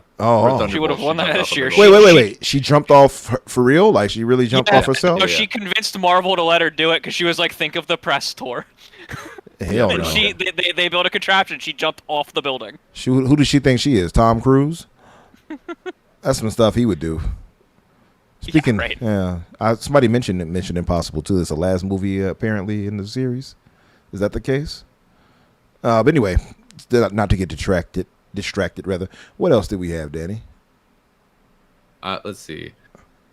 Oh, hey, they're doing merch for Doom: The Dark Ages. We got a wrap, and we got 2 different types of controllers, and they both look pretty all right. I really like the wrap. The controllers I can kind of do without, but they're neat. It's actually the opposite for me. I think the controllers look better than the wrap, but I do like the wrap too. But that Elite one looks really nice, and the standard controller looks really damn good. And it actually does have like the little helmet hooks that like stick out. They're actually on a controller too a little bit. They're embossed or whatever you want to call it. Oh, neat. I love that the buttons are the demonic script instead of the actual. That's like cool. that was really cool to me. Yeah, that's pretty dope cool. Too. I like that too. That's a good point. Let's see. I'm looking at the limited edition controller. I actually don't have a picture of the Elite one. I vaguely remember what it looks like, but it looks cool. The one that's like primarily green, I don't like it. I mostly because I don't want a controller that looks dirty. You know what I mean? That just doesn't do it for me. I don't know. I gotta find a picture of it, but I was like, the symbols as the buttons was like, I'm sold. I'm not paying $200. I guess I'm getting the $80 one. No, let me see if I can find them really quick. I'll post them. I found it. Here we go. Hold on 1 second. If I can make this a bigger screen, this will do. Yeah, there you go. There we are. Presenting Doom: The Dark Ages limited edition collection. Can I enlarge this? Either way, you all can see it there. Yeah, they both look, all of it looks pretty damn good, in my opinion. Yeah. It's pretty neat. I like that they're doing this. I wish that they did more of the wraps specifically. I feel like we get a lot of controllers and not a lot of wraps. Mm-hmm. It's only a second wrap we've gotten like custom for a game, I think. I think the only other one was Starfield. Yeah, we got the Starfield one, then we got this. Which, to be fair, those are probably the 2 like larger games that they've released since they started doing wraps, I would say. I'm shocked. Did they not do one for Call of Duty? You know what? I don't think they did, but they might have, and I would have missed it. I am not aware of one. Nonsense if they didn't. Like, you know what? I can't remember. Did they?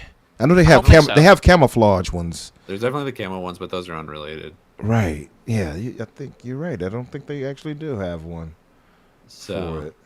Huh. Let me see. Call of Duty Xbox wrap. Let's see if there's such a thing. Oh, they did. It looks like they did do a Call of Duty one. Oh, neat. Did they? Okay, the Call of Duty one looks sick, actually. Oh, okay. The Black Ops one. I stand corrected. Okay, I see it. This is the 3rd one we've gotten. I don't think you can buy the Starfield one anymore. It is worth saying that. Oh, and you know what? I have seen this before, but it is worth saying. It is worth noting that all 3 of us did not remember this existed. Yeah, you're right. Yeah, so, none of us remember. Yeah, here it is right here. The Xbox Series X console wrap. Yeah, no, I do like that one. But yeah, like nice. I'm not, I guess, surprised that they didn't do one for like South of Midnight or Avowed. I would have liked to have seen them, I guess, but like I don't know, those aren't like huge games. You know what I mean? So I'm not surprised by it. I'm just wondering, like, what kind of iconography would they would Avowed? Would they just put the skeleton on the front? Because like all of the ones that they've done are like iconography and things like that. That you do. You put all of the buttons have a different face of one of the companions because there's only 4 companions. And like weirdly, you could probably make an argument for the colors matching up because like you're right. I'm more mad about the controllers. Not getting controllers for those games. So I think you do that for the Avowed controller. I don't know. I guess for what would you do for the wrap? It would just be like mushrooms, right? Right. You could probably do like the skeleton, dude. I would do the skeleton. The skeleton with the mushrooms on him, like I guess you could do that, and like that would be pretty sick. Yeah, and around the wrap of it, I'll have more of the like flower or fungus or whatever around it going with it.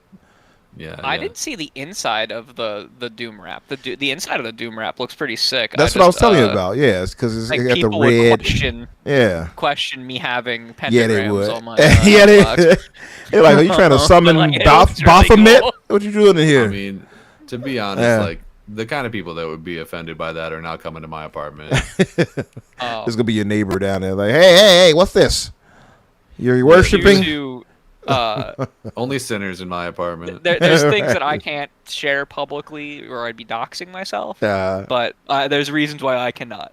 Yeah, I hear you. But listen, because you actually can summon demons. Yes. So yeah, exactly. Demon Slayer, Summoner. Yeah, makes sense. So in the I guess the hopes of kind of advancing for time. Oh yeah, sure. Yeah. I'll do really quick. You want to skip to the actual thing we were supposed to talk about 2 hours in? Right. Well, geez. Yeah. Here's my arm, Umbra. Right. So listen. So let's go to the Elder Scrolls. We'll quickly go through this because there's not a bunch to speak on it, and then we'll move to the marathon. How about that? Yeah. We didn't do the triple I initiative. It feels like that keeps getting pushed back more and more, but these I think are more pressing. That's all right. So these are just screens of the new and old of Elder Scrolls Oblivion, and some gameplay mixed in with it. You can see this guy fell from the sky. Pure nostalgia. Look at that. What's your guys' thoughts about this? Like, it's missing the color that the previous game had, right? The older game. One thing I'm going to say about a lot of the images that were found on the website is a lot of them are slightly desaturated because they are supposed to be like slightly out, like desaturated for the for storefront stuff. Like if you look at like the image names and stuff like that. So like some of them are straight up dimmer than they should be. I see. The color being washed out, I'm actually not convinced it's straight up just the color being washed out. I actually think some of it's from time of day and like the game world respecting time of day and like the lighting effects changing the color of the world. That makes sense. I'm not 100. I think it's definitely not going to be as straight up green and blue as the original, but I do think some of it also has to do with like the actual the lighting system changes in general. I can confirm outright, by the way, like I was able to get into the back end of their website and see all of this in real time before they locked it down. I did test it for myself and was able to. Crusader's got the game. He hacked it out. He's playing it right now. He's a hacker. Background. He's a hacker. Get him. I have been following the story of this Oblivion remaster. Yeah. And it isn't a remaster. It is not being listed as a remake. It is being listed as a remaster. Right. I have been following the story of it since it first leaked in, I believe it was June of 2023. When the court date, right? No, it was not the court case. The court case confirmed the initial leak. I totally forgot about this. Okay. In June of 2023, on r/gaming leaks and rumors, a verified employee from Virtuous leaked a bunch of stuff. He verified himself with the mods. Now, a lot of people didn't necessarily believe it at the time, but he said that it was codenamed Project, I believe it was Atlas, and gave information that it was going to be the graphics and everything were going to be redone in Unreal, and it was going to be running Unreal in parallel with maybe an updated version of Creation Engine, maybe not. But basically, Creation Engine for the back end, and in the front end was going to be like all the visuals and rendering were going to be done in Unreal Engine 5. We've seen stuff about that, by the way, because I think it's a good idea. I think it's a great idea. It's not the first time we've seen it either, it's the most extreme we've ever seen it. Yeah, I don't think we've seen it. We definitely haven't seen it with Creation Engine, right? We have not seen it with Creation Engine. Yeah. We have seen it with the Blam engine for Halo. Because that's like the one thing that they really talk about when detractors of the Creation Engine, by which I mean morons. People, Umbra. People. I'm going to straight out say, listen, people who should get elbow dropped. Yeah. I was speaking with WrestleMania. Visually, it is not an impressive engine, and this is a great idea to handle the visuals of it. You get all the prettiness from Unreal Engine, but then you get the ability to like run an open world from Creation Engine, and you get the stupid like physics of Creation Engine. Yeah, the stupid physics is like all the fun. That's part of what I was wondering about. By the way, does it make it harder to mod? Like, no, I wonder. It'll make it harder for visual mods. Yeah. In theory, it really depends on how the two engines hook into each other, right? And how much of it is like controlled by Creation, then it's like pushed into Unreal. If that makes sense. So it really depends on how they talk to each other. Because of course they're going to have to talk to each other. It's interesting you mentioned that, by the way. And yes, I was one of the detractors of that. Get him, chat. Skyrim and Oblivion would not be as popular as they are if they were not in the Creation engine. I can believe that, especially because of the fans helps carry it. But I was going to say, one of my thoughts. Physics bugs. Like some of the physics bugs that are in Oblivion and some of the physics bugs that are in Skyrim are part of what made them so breakout popular and funny. For sure. Right? But I was gonna add to that though that my thinking was, how are they going to handle the open world aspects using Unreal? Because I've come to the realization that any fairly large open space and really modern visuals with Unreal Engine 5, it doesn't typically do open world as great. Again, it's going to determine on how they're talking to each other. Mm-hmm. A lot of the problems in Unreal are traversal when it's loading and unloading things. Right. In this case, it's if the leak, again, we're assuming that like these leaks are correct, that from way back in June of 2023. Mm-hmm. But I'm going to assume it because they're calling it a remaster, not a remake. And if it would be a remake if everything was in Unreal. Period. You're porting it to a completely new engine, right? So that leads me to believe that at least a portion of it behind the scenes is still the original. So depending on how they talk to each other, all of the loading and unloading of assets and things might still be completely handled in creation. So like moving around, you probably won't get those like traversal stutters and things like that, depending on how Unreal is being leveraged and how like the original is being leveraged. And like for a while, a lot of us doubted that this was real. I remember seeing it back in June, and then it was just outright confirmed at the Microsoft FTC trial. I think it was in September of 2023. Was when all of that leaked. Maybe it was August. When all of those documents leaked from the court case that were in the metadata of like the stuff that they filed, and we found out all of those projects and everything, and this was listed among them. Mm-hmm. We've had some updates since then that like certain systems of the game are being like overhauled. Like archery is going to be made to feel more like Skyrim archery, because archery was really not fun or good in Oblivion. It felt awful. Yeah, it's been so long since I played it, I can't remember. Honestly. So did like using a shield and supposedly like parrying mechanics with the shielder.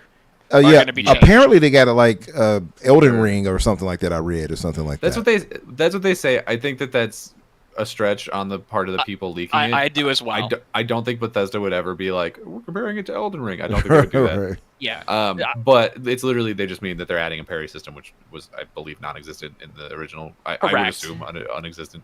I think it's going to be more of a stagger system, like when you block and they hit the block, it'll stagger the enemy. They've said a lot of things that there's a lot of like mechanics that they're updating, which is why I feel like even though they're calling it a remake, a remaster, I feel like it is more of a remake. But I understand. I think that the reason that they're saying remaster instead of remake is because it is still mechanically on that original engine. Yeah, right. Or like I don't know. Maybe they're like moving it to Creation Engine 2 a little bit somehow in some ways. But whatever. So like I understand why they're saying it, but I think if you're looking at these pictures, which we have to assume are completely real because there's no reason not to at this point. They are. 100%. Visually, that's a remake. Yeah. If you're changing the mechanics of the game to make it more quality of life, that to me is a remake. That's a remake like, too. I would call that a remake for sure. In my mind. 100%. I would agree with that. It's going to come down to how much of the original code is there and how much is not. So there's kind of skating the line. It sounds like. For me, it's like porn. It's illegal in Texas. For me, it's like porn. I know when I see it. I was going to say, for you, it's like porn, inaccessible. This is gonna be one of those games that really skirts the line. Now, so let's talk about the shadow drop. Yeah. Let's talk about it being a shadow drop because I think that's really important. Why do you think that Microsoft shadow dropped this? I have a good personal. So I got a few reasons. One, we had the whole situation where the Sky team, they had the Sky Oblivion coming out, and so that's one. They kind of squashed that to get this out of there. Two, this is now the least shadow drop because now we know. And so everyone's leaked a billion. Right. This was going to be the shadow drop. Now it's just a drop they're going to give us at this developer, supposed developer, with more or less confirmed now too, because some of the visuals they showed for the physical copy showed the gentleman speaking on it at Bethesda. So we only ever see that during the developer directs. So we're likely getting the direct, like they said, on the 23rd. Of next week, and so this is not a shadow drop anymore. I guess we're just waiting for it to be dropped. Right. Yeah, I'm hearing conflicting things though, because I heard the week of the 21st And then I saw Tom Warren say the 21st. So Jeff Grubb was the one who was the first person who said the 21st. He was, right. But he explicitly said the week of the 21st. True. And then he said he had heard that there could be some kind of Xbox-related event on the 23rd. Okay. But he was not able to get any real sourcing on that besides one person that he had heard it from. Got you. So he was not confident that there is an event on the 21st. So Tom Warren himself specifically put a tweet out that said the 21st. I think it was well after Jeff Grubb said his piece. So it's not like he's heard it from him and was like, okay, yeah, 21st. So it was well after. Hours later, he put 21st. So I'm wondering if it'll be the 21st or 23rd. Either way, next week we'll have this. So, yeah. So I have a real big opinion on why they are not necessarily why it would be shadow dropped, but why it could be like why it in particular would be at an event next week and why the event is not getting huge coverage. I'm actually of the personal opinion that they're going to have an event next week that is more focused around the legacy of the studios they've purchased. Oh, so not like a... Because the thing that we had been hearing, or I had been hearing at least, was that they were going to do the partner event, right? And that was going to also be the Final Fantasy VII. So that could make sense. And that's a totally alternate viable theory. We've been hearing that like for the last year now that they've created this preservation team. We know that they have a bunch of Activision Blizzard things that are kind of in there that still need to come to Game Pass, just in general. Like, there's a lot of them. A lot of old Call of Duties. We know that they've been listing games on, like, the PC store. Like, Singularity was listed on the PC store. Not backwards compatible, but it was listed on the PC store. We know, like, from Hasbro that Hasbro was really interested in relicensing the Transformers games. Right? Yep.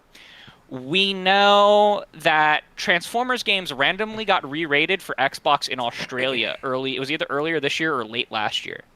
It was rated on the Australian licensing board. There was one that was like, it was technically like the Xbox 360 version getting like re-rated, and there was another one that was like a remaster getting re-rated, so it looked kind of like War for Cybertron and Fall of Cybertron, based on what we were looking at. But we've heard nothing more of that. But like those could easily be relicensed. They were Raven Software stuff. So I have the personal opinion that there's going to be some kind of event next week that is focused more on Xbox's internal studios and bringing stuff back. We also had rumors that from Special Nick, right, over at Xbox Era, and he said that they were investigating relicensing at a very least the Marvel Ultimate Alliance games and the Deadpool game. I love that. Shout out to Special Nick, by the way. Yeah. And so I've had this, like, what would make more sense than at an event where they're kind of celebrating their IPs and, like, moving to relicense stuff? Maybe do so. I would love some backwards compatibility. I'm not holding my breath for more backwards compatibility, but, like, things have changed since they shut the program down because they fucking bought a massive publisher. Right? Yeah.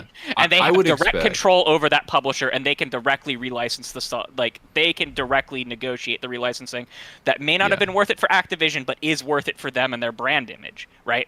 I think that's exactly correct. I think I don't know that it's going to be a huge push, but I do foresee them being like, okay, well, why are the games that we now own not available on our platform? Especially ones that are, like, specifically Xbox One games. Yeah. Like, I'm pretty sure Marvel Ultimate Alliance 2 and the Deadpool game are both Xbox One releases. So is Fall of Cybertron, who had an Xbox One release, and they're just delisted. You can't buy them. Not a 360 game? It was cross-generation. I believe it was cross-generation. Oh, okay. I'm almost positive it was cross-generation. Okay. Same thing was true with Fall of Cybertron. It was an Xbox 360 game, but it had a digital-only Xbox One release and PS4. But cool. The other thing with relicensing these games is a lot of them can straight up just be put on PlayStation 2, and that fits in that kind of move for them as well, right? And so having this Oblivion remaster can kind of be a capstone of that event and be like, play this today! Right. Yeah. And we're making these moves to do all this other stuff. They'd probably start with it. Pretty much. Play this today as we do this direct talk. And so, like, that has been my kind of opinion on the matter was like that kind of makes it all make sense, right? Like, what kind of event are you holding an Oblivion remaster for? And you're going to shadow drop it at? And that's the only thing that I could rationalize. Because, like, does this really make sense having it at a partner direct? I guess so, because it's being done by Virtuous. It's being done by Virtuous, but it's still like their own. Still first party, right? Yeah. It's still first party. I see what you're saying.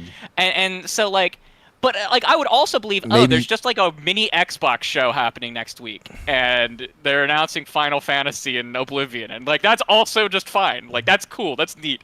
Honestly, if that was the whole show, I'd be like, yes, great, 10 out of 10. Yeah, right. Like, but like, you know, I really could see an Xbox event just kind of focused around, because I've said for a while that having an Xbox event that's focused around like the IPs that they've acquired over the years and like still haven't really been able to do the like fullness with, and just making them available again would be a really big deal.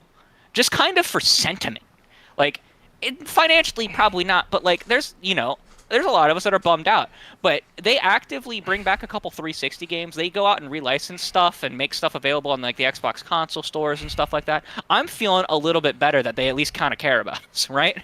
Yeah, and it goes back to the Marvel point I made, where I was pointing out how like Marvel gives you in the MCU these fan service moments. Things like that, where the games would go a long way to kind of giving us the thought that they're in this for the long haul. They honor these games, and they could possibly do more with them in the future, for sure. I could see that. And the other thing is, I actually, like, even if they do an event like this, I don't think a lot of it would actually come that day. I think a lot of it will be like, these are things that are going to be dropping over the summer, right? Because like one of the big things that they have had a problem with is that they have not been very clear with us about like why stuff is being so slowly drip fed into Xbox. And I think it's because they're doing a lot of things behind the scenes. I just don't understand why. I personally can't rationalize why it's taking so long, because like we're well past the time that Bethesda was announced, finalized, and like oodles of their games came to the service all at once. I definitely believe this game is being shadow dropped next week in some way.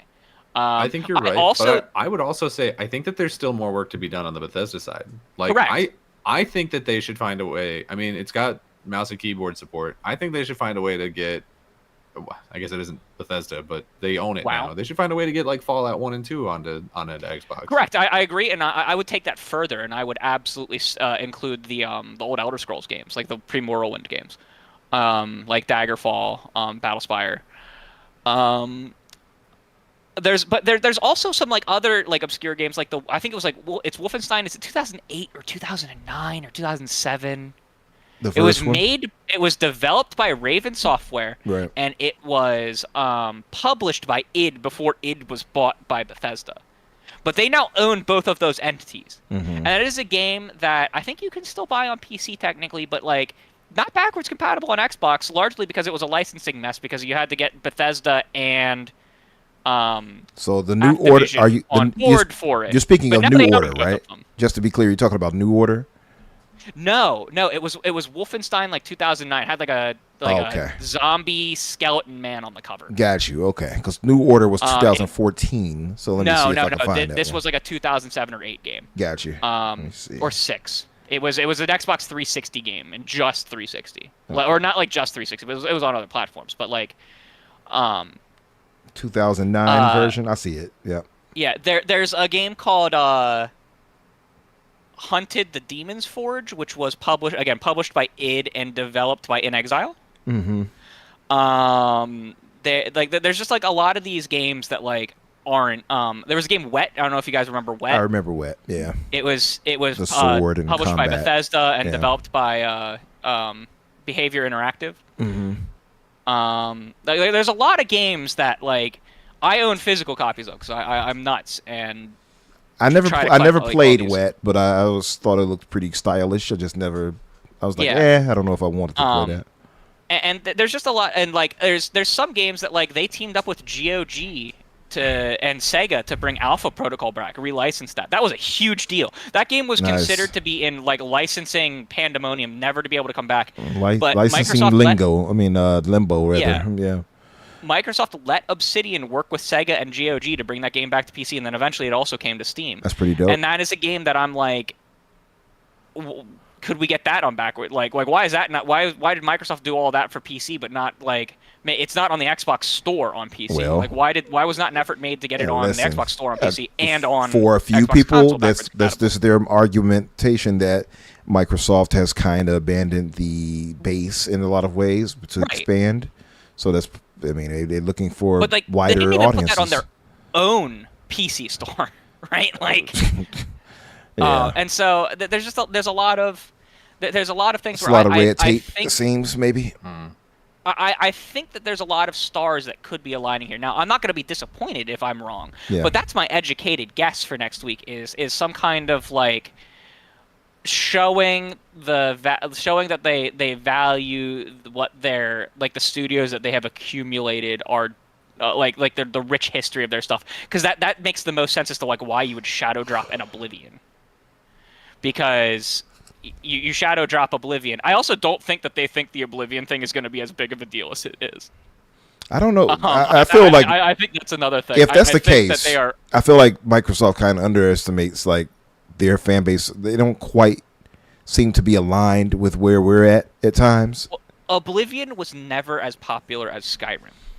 Yeah, I mean, sure. Like sales-wise, like, for sure, right? From the enfranchised gamer, right? Yeah. If one loves Skyrim, you probably also loved Oblivion. You may even love Oblivion more, but like, it did not meet the same mass market as it didn't. Skyrim. But see, not Oblivion opened the door for it, though, right? That's the thing. Skyrim, yes. Or I guess you could say Oblivion crawled so Skyrim could fly or walk. I would say Morrowind crawled so Oblivion could walk. You could say that too. So that Skyrim could fly. Yeah. I hope that this remake does really well, and then they look back at Virtuous, who I at this point have to assume is also the same team working on the Fallout 3 remake. Almost certainly. But I hope that they're like, hey, good work. Can you also redo Morrowind? Because Morrowind is unplayable. It is untenable in 2025. You cannot have fun with that game anymore. I think just systematic,ly in order for Morrowind to do well in the modern era, it's that game's gonna need complete system overhauls. Like that game's gonna need like as close to a remake, if not a remake. You can't give me a game in 2025 where I swing my sword at a guy and then it rolls a die behind the screen about whether or not my sword's gonna do damage. Yeah. You can't do that to me. You cannot do that to me in 2025. So let me ask you, gentlemen, because I want to move us forward to Marathon. Sure. What is your excitement level for the Oblivion remake or remaster, should I say? I'm going to be playing it immediately. 10 out of 10? Yeah, absolutely. 9.5 out of 10. Okay. Yeah, Oblivion. I'm very excited for it, but I'm going to play some other stuff first. That's the thing I'm wondering. I might jump to it, but I'm still on Shadows and everything, but I might jump to it just because but Oblivion is on my Mount Rushmore of games. So I feel like I have to play this and see how and test it out at the very least. So yeah, for me, I would also say a 9 out of 10 excitement level wise. I am excited. I really hope it has creation backend, because I'm big into modding. Everyone on this channel, like who in the chat, should know that I am big into modding. Yeah. And Starfield just didn't generate the kind of modding community that I kind of hoped it would. Not enough. Though, they have some good Fallout stuff, though. Doesn't even really do that. Yeah. Fallout does it better than everyone besides Skyrim. But like, Oblivion has the chance to truly kind of make a modding community that could rival Skyrim long term. And I think that updating it could really help with that. Yeah, I could see that too. I mean, Starfield, to his credit, though, some of the modders did give us like Star Wars and stuff like that. Correct. In it. Some crazy good stuff in it, but it's not as expansive, maybe compared to Skyrim. We didn't get like full on full expansions, like fan made expansions with full voice acting and stuff like that. Got some missions that are cool. You got some missions, but nothing quite to the level of, like you said, maybe Skyrim or. Yeah, there's nothing Fallout. Starfield's not getting the equivalent of Skyblivion, which is still happening this year. Yeah, and it has the Bethesda's full endorsement still. That's pretty cool. Because they were asked in an interview, like, if you were to ever re-release Oblivion, and this was after a week, and like they had to be really coy about it. And they were like, if you ever re-released Oblivion, would you like cease and desist the Sky Oblivion guys? And they were like, no. So they just said no. I'm laughing at the comment section because acknowledging anything that's happened, but no, we would not cease and desist it. Ready, set, replay. Daddy said Concord died. So Concord died so Marathon could die. Officer. Whoever this ready, set, replay person is, they're criminal. That's so good. Stop right there, criminal scum. Oh, I'm so ready. I can't wait for those guards to call me out. Law. Right. It could have been anybody. It could have been anyone. Could have been anyone. Concord died so Marathon could die. Hell no. That's messed up. So I'll speak to the ready, set, replay representative. He's trying to say that 5 times fast. Starting with you, Daddy. What's your thoughts here on Marathon? Like, it look bad. I mean, yeah, because you already said it. Well, your representative of the show said it's going to die. So what's your overall thoughts visually? Like, any lore thoughts coming to mind that you might be wanting to try? Because they said you might find lore bits in the game, things, or at least in the extraction portion. Maybe, yeah. I don't know. They were saying that it was going to have like some kind of seasonal storytelling, but then all of my friends who play Destiny are like, well, you're not doing a great job of that in Destiny at the moment either. So I don't know that I feel great about you splitting that between 2 different things. Because my friend who plays Destiny a lot, he was like, okay, so you fired half of Bungie, and you changed it so that there's 2 different updates to Destiny a year instead of 1, and now there's also a second game. So you're just like, do all the work with half the people. And it's like, all right, yeah, good luck. So I already don't feel like a particularly huge amount of confidence towards their ability to literally get anything done. But then on top of that, I think that visually this game looks like ass. Like I posted this on Bluesky, and I was like, you look at the colors and the textures on stuff, and it's very like color blocky, very like, and I said, this looks like the placeholder textures that you would put on something before you go in for the pass to like actually finish the thing. Like this looks like it's in the most literal sense. It looks unfinished. I didn't even think about it like that, but I can these see textures it don't now. look like these are what the game is supposed like to look like. It's 3D printed. Oh, and I'm sure that they did it on purpose. But what I'm saying is, it doesn't look like they did it on purpose, and I would say that's not great. So I just don't think it looks good. And then on top of that, it's like, okay, and it's an extraction shooter, which is already like kind of iffy, and it's a premium price game, which is bad, but it's on multiple platforms, so like that might help a little bit. I don't know. It's just like, will this do better than Concord? Probably, but is it gonna like turn around this live service initiative for PlayStation? Hell no. Are you kidding me? I'm looking at the chats underneath all of the videos of it, and people are like, ew. Like there is negative hype for this game at the moment. Like I am just not seeing a single person genuinely tell me that they think that this is going to be a game that they stick to long term. I mean, I'm interested. Chat, tell me, give us your thoughts too, Bobby. I see you out there. What are you thinking? Are you excited for this, or are you excited just because you're a PlayStation guy and it's on PlayStation and you're finally getting the game, even though it's coming to Xbox? I mean, listen, the pedigree behind Bungie. They don't still have the same core team that did the Halos, obviously, as we know. But, I mean, Destiny still has a great gunplay and everything like that. So if there are some things we could speak to, is gunplay possibly feels great. The general movement and things like that. I would outright say that Destiny has the best feeling gunplay on the fucking fast-paced market right now. Oh, nice. But you are hours in the game. I was going to say, you are also a super fan. Hours in Destiny too. Right. You are a sicko. So. Right. Yeah, but not even the most among my friends. Oh my god. What's your thoughts about a Crusader this here? Like, what's your very overall complicated? Feeling? Yeah.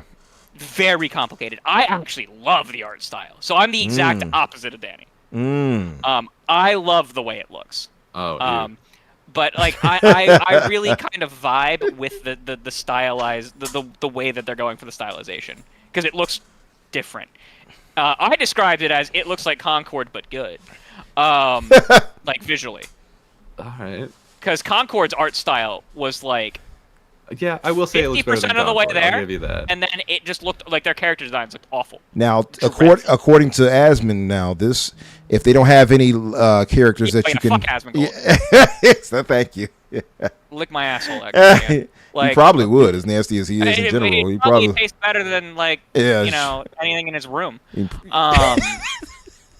It's like chocolate. You're likely cleaner than his room. I would agree with that. Yep, 100%.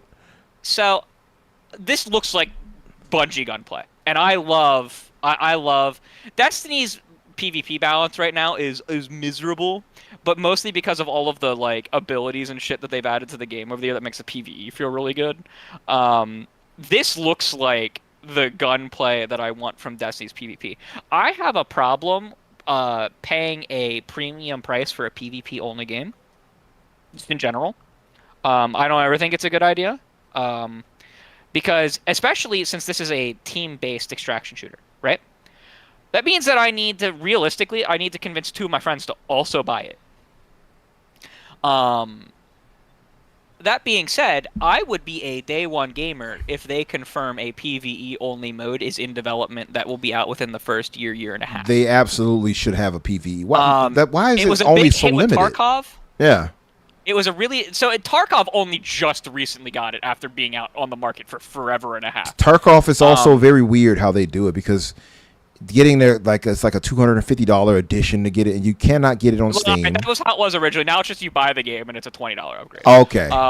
They got ridiculed into oblivion. They should have. There was a $250 edition of the game that was supposed to include everything, and then they tried to pull. It didn't include that. It was supposed to include anything they ever release, and it didn't include that because they were like, "Oh, this wasn't on our original roadmap," and everyone told them to fuck off, and they were like, "Okay." And they eventually re-included in that. But no, you can buy Tarkov, and then the PvE mode is an additional $20 expansion. Yeah. But one thing I think this has going for it is not only is it on multiple platforms, but it's going to be one of 2 real extraction shooters that's going to have real support from known studios on console. Because Tarkov's not on console, right? The only real extraction shooter that people actually play that's on console is Hunt Showdown. Okay. Maybe what is it, H1Z1? You're talking about as far as extraction shooters? Yeah. Let's not forget the one of the greatest now, Division. The Division is extraction. The Division has that as a mode inside of it, but people aren't going to that explicitly to play the PvP extraction. That's a mode within a greater game that doesn't get the support that mode needs to keep that mode itself, the Dark Zone, to keep it truly going strong. Now, it's gonna do a little bit this year because they're doing that. They just announced that expansion or not announced. Oh yeah, they finally were like, oh yeah, this is actually finally happening after delaying it a billion times. But I really think that I don't think this game's gonna fail outright. I don't know that it's gonna maybe meet the expectations that they want it to. But I definitely don't think it's going to fail because, I truly think that the consoles are what's going to carry it. Just because there aren't a lot of options for games like this on console. And I would be there playing it day one if it also had a PvE option or if it was free to play. If it was free to play, I'd also be there day one playing it with my friends. Would I be playing it long term? I don't know, but I don't really play any PvP game long term. So now that goes to some of my point there. And Danny, what's your thoughts on this? Because it being just PvP/PvE, because they're going to have PvE elements in it, but it's PvP based. All of these types of games do. Yeah, but them having it only 6 runners you got here. It's the glitch right here on the screen, and she looks relatively cool. But I mean, I shouldn't say she because it's just an Android body. But did you see her clown shoes in that picture? I did. They look very terrible. There goes some of the elements right there. I don't like their menu elements right here. By the way, this is very Tarkov. Yeah, this is extremely Tarkov. I do not like it though. It looks very PS1-ish or something. I don't know how best to explain it. But that said, because they haven't finished the game yet. I mean, you can tell from the textures, this game's not done. But do you think, Danny, one of my biggest complaints is I just saw the clown shoes as he spun past her. But one of my complaints is why not have a story element in this game? Yeah. Do you think that could hurt it? No, I don't think it'll hurt it for the people who are going to play games like this. I think that it being it's a really competitive market for these types of games, and I don't think this is doing anything to really stand above it. And I also don't think the Bungie like pedigree of it is going to hold up in court the way that people think it's going Correct. to. I also concur with that. I think that those are its bigger concerns. I think the concerns, there's a lot of concerns being leveled against this, and some I think are much lesser. I don't think that it not having story mode is going to be bad for the people who care about this game. It does for me personally make it go from like, oh, I might play that to like, I'm definitely not going to touch that. Same. But for the people who play these kinds of games, like, no, I don't think they care. Because like none of the other extraction shooters have a single player. And except for Division, where it's just a mode within it. Does Destiny? True. I thought Destiny had a story. It doesn't have a story. Destiny has a story, but Destiny's not an extraction shooter. Like Destiny, like this game's not competing with Destiny for the same audience. Okay. Except for some of the, because like this game is gonna have a ton of secrets and stuff. Like they had a massive ARG where like hunting down like trying to decipher stuff to like get the date that the thing was gonna be shown at. Like that went for like a week before they announced the showcase of gameplay reveal. They've already said that this is going to have a ton of secrets that like people are going to be able to hunt and try and solve like in game. Yeah, the terminals and stuff like that. Yeah, the map that's coming after launch is supposedly going to be have something that's very similar to like Destiny, like raids, like in the PvE world, which is interesting. I don't know how that'll work. I'm not really enticed by that personally, but I know that there are some creators, because like Scarrow is probably one of the biggest creators to follow. Like he was the one of the people who broke the ARG codes, and like they actually like figured stuff out, and like it was actually like tapping into like Bungie's API and like looking at their nodes and having like the right codes come up in the API, and it was nuts watching it. But I think that this game will have a core audience to be successful. I just don't think it's going to be the breakout hit that like PlayStation wants it to be. If that makes sense. Like, no, it makes sense. This will find a niche audience where it will probably be profitable, but it's probably not going to be profitable to the extent that they really want it to be. Yeah. It's not going to be the actual live service hit that they're desiring. I don't even know that I would say it's going to be profitable. I think that this is launching into such a competitive market that it being at that premium price point and it looking the way it does, I don't think a lot of people are going to really mess with it. I think that's part of the problem. I do think this is going to bomb. I just think that people will feel more sad about it bombing than they felt about Concord. You know what I mean? And that's the thing, because it's a much more storied developer. Damn.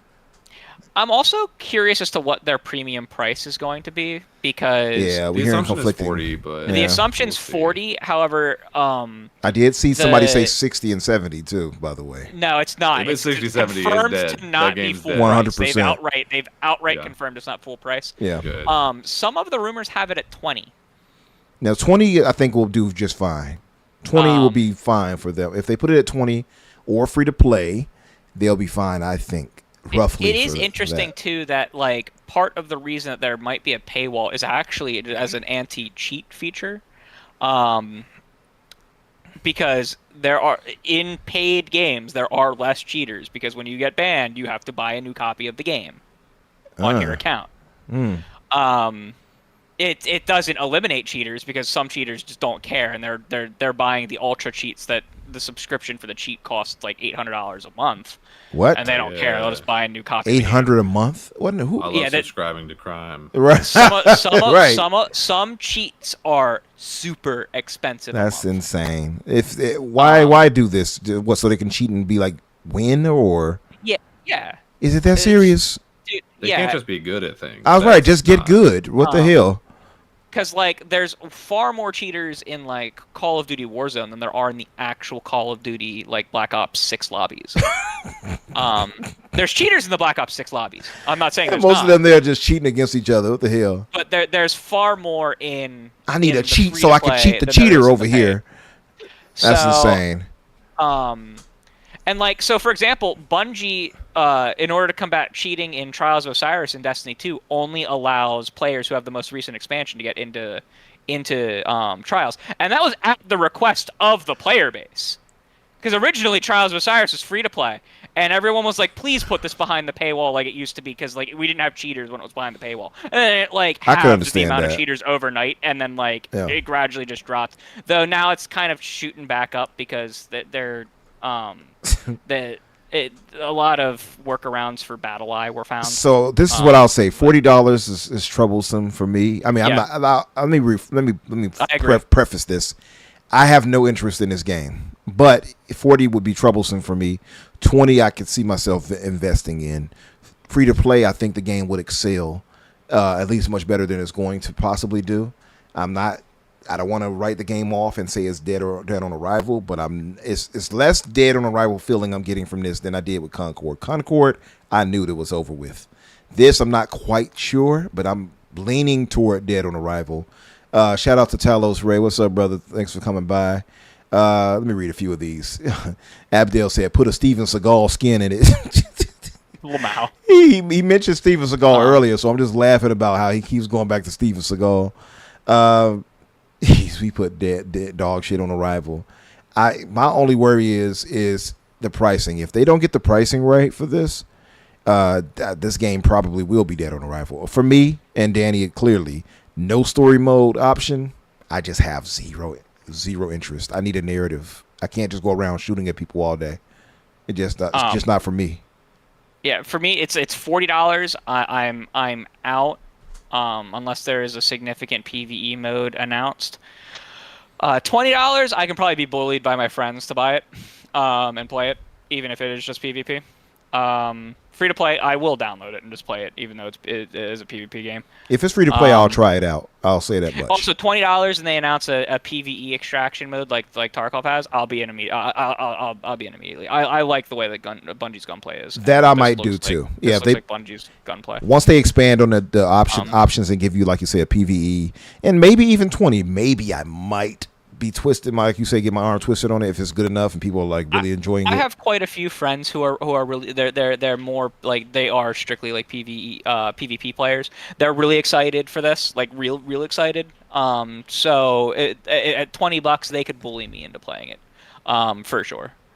Yeah, I've been bullied into doing far peer pressure, far more money than that on stupider shit. Speaking of money, we get a good question was asked by Noise Mofo. He said, "I wonder what they spent on this since it's supposedly AAA."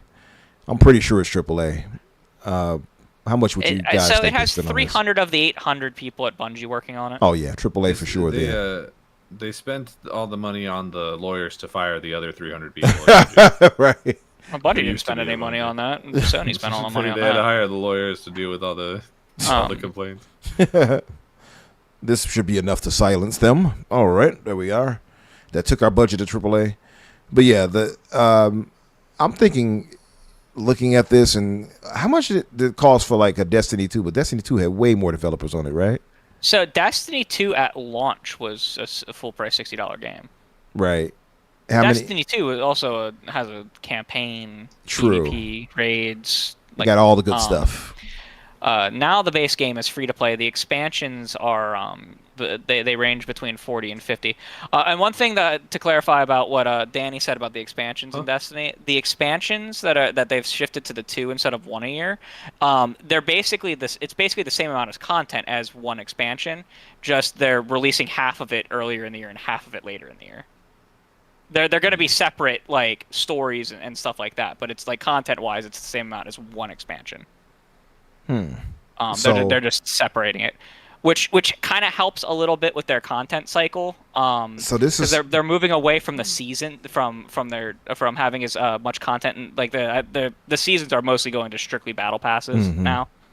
They're basically just like refactoring how they do content for Destiny, and how because when they're developing an expansion currently, they're bulk loading a ton of content at one point in the year. So now they're splitting it up so half that content is at one point in the year and the other half is the other half, to kind of just like keep the players more steadily fed with content, as opposed to just bulk loading one point and having the massive drop off. Well, I hope they have something ready for this, because only 3 maps and 6 runners. I don't know how well it's going to go. By the way, I looked it up. Most of these games have one. They have one map. And there aren't. That's why I can't get into them. Yeah, I can't.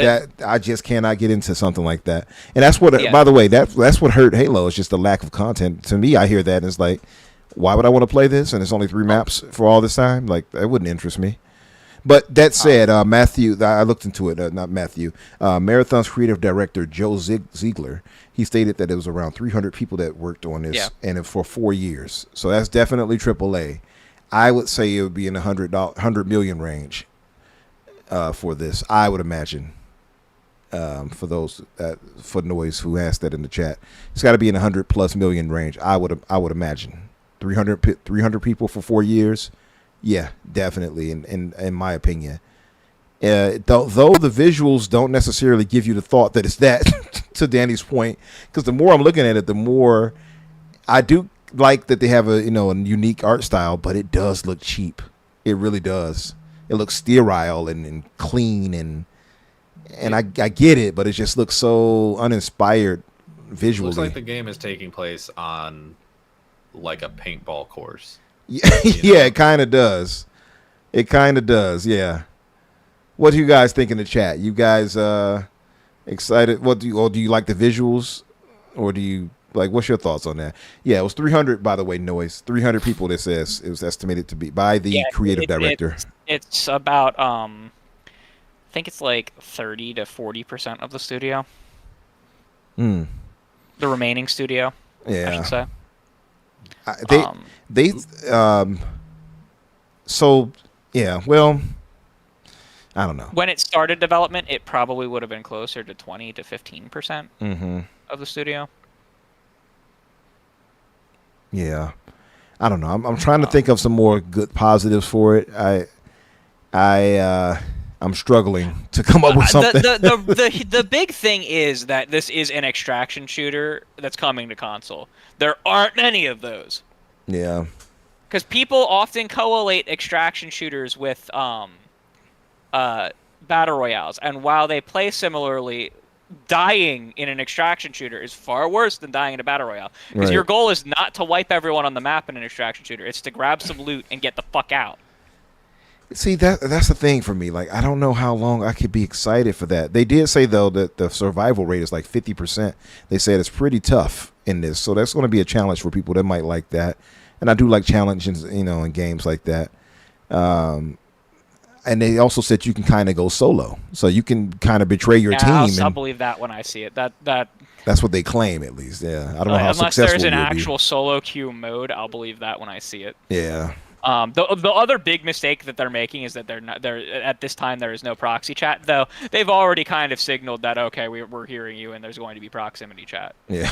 Because one of the big things about extraction shooters is that like when you stumble upon other people that are doing shit, you can use proximity chat because you can try and kill the other player and steal all their crap and extract with their crap. Or you and them can like go on and take on some kind of like mini boss, or like go through an area that has like harder PvE enemies. And even though you're not on the same team, you don't necessarily need to kill each other because you can just go through, do the stuff, and just each extract separately. And it's a big like kind of social aspect to extraction shooters. Yeah. And so not like we help each other, so let's not murder each other off now. Right. Yeah. Not having that kind of aspect in an extraction shooter, big mistake. And that's been a very vocal point that everyone's like, yeah, we understand like there's a lot of problems with like proximity chat because you can have a lot of people saying horrible racist shit. Yeah, that's the bad part about it. And you hear that. But there is a huge social aspect to these kind of games with proximity chat. And I've had some hilarious moments watching my friends play Hunt Showdown because I'm not a big fan of the extraction shooter vibe. But like our one friend, we're sitting in Discord, but they also have push to talk on in game so they can do the proximity chat in the game world as well. And they'll hit their button because like they'll hear people talking in game and they'll hit their button. They'll be like, I can smell you, and like they're streaming and we can I'll send someone over here. To them saying this unhinged shit. It's they'll say that. Like there are some real emergent gameplay things in an extraction shooter that you don't get in a battle royale, despite them being very similar. That's cool. Because in a battle royale, like you're not partying up and working with someone that's not on your team because you want to win. Right. And the only way to win in a battle royale is to be the last one standing. Mm-hmm. So let me read a few of the chats. It said AAA slop. Halo's campaign was amazing. I agree with you, Soiltech.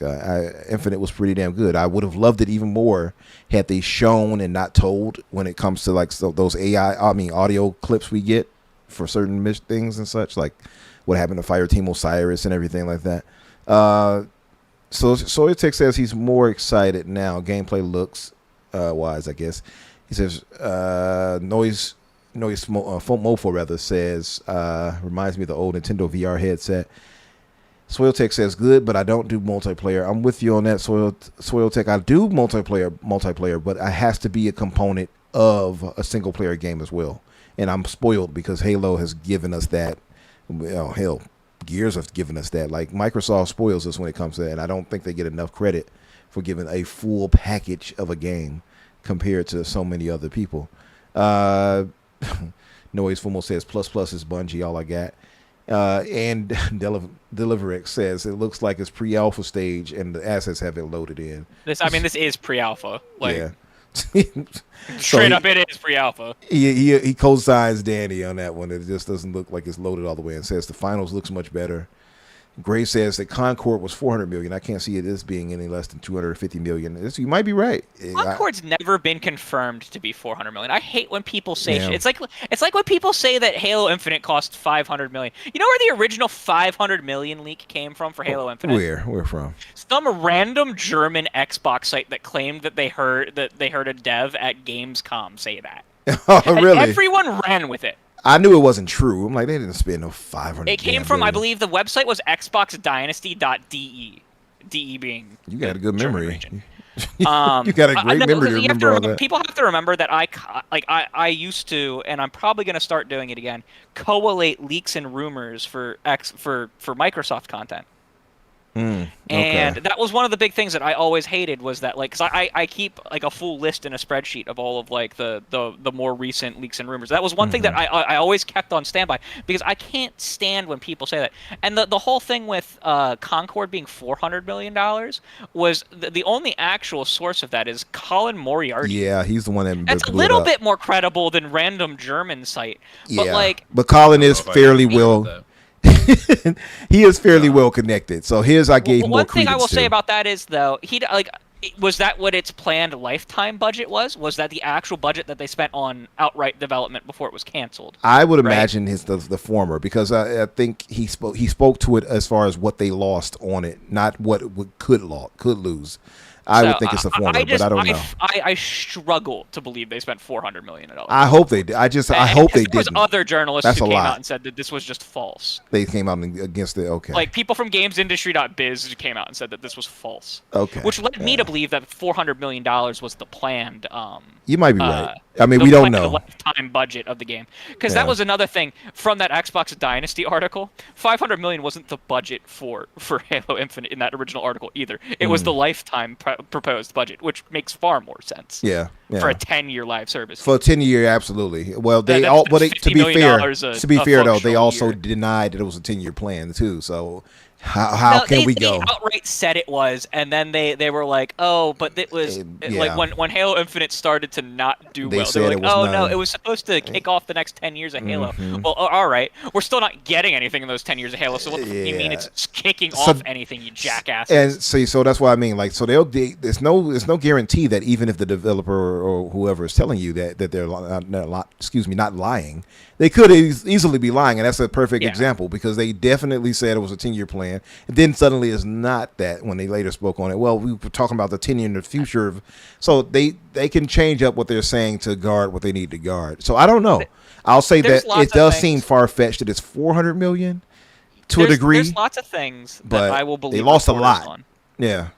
Lots of things that I'll believe Colin on when he has sources. One thing that I don't generally, unless they're showing me documentation, one thing I don't believe is financials and numbers. Mm-hmm.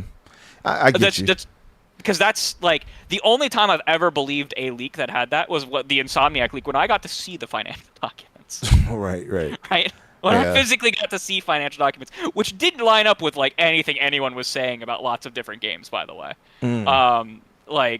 People for a long time said that like, oh, Horizon Zero Dawn was like not actually that successful, and then it's like the game that has sold the most of any of their stuff, with only Spider-Man and God of War coming close.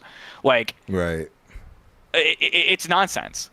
And so like I trust no one with numbers unless I see actual documentation or actual reports that like from things like Circana, where they have the information shared with them and they get to publicly tell people stuff.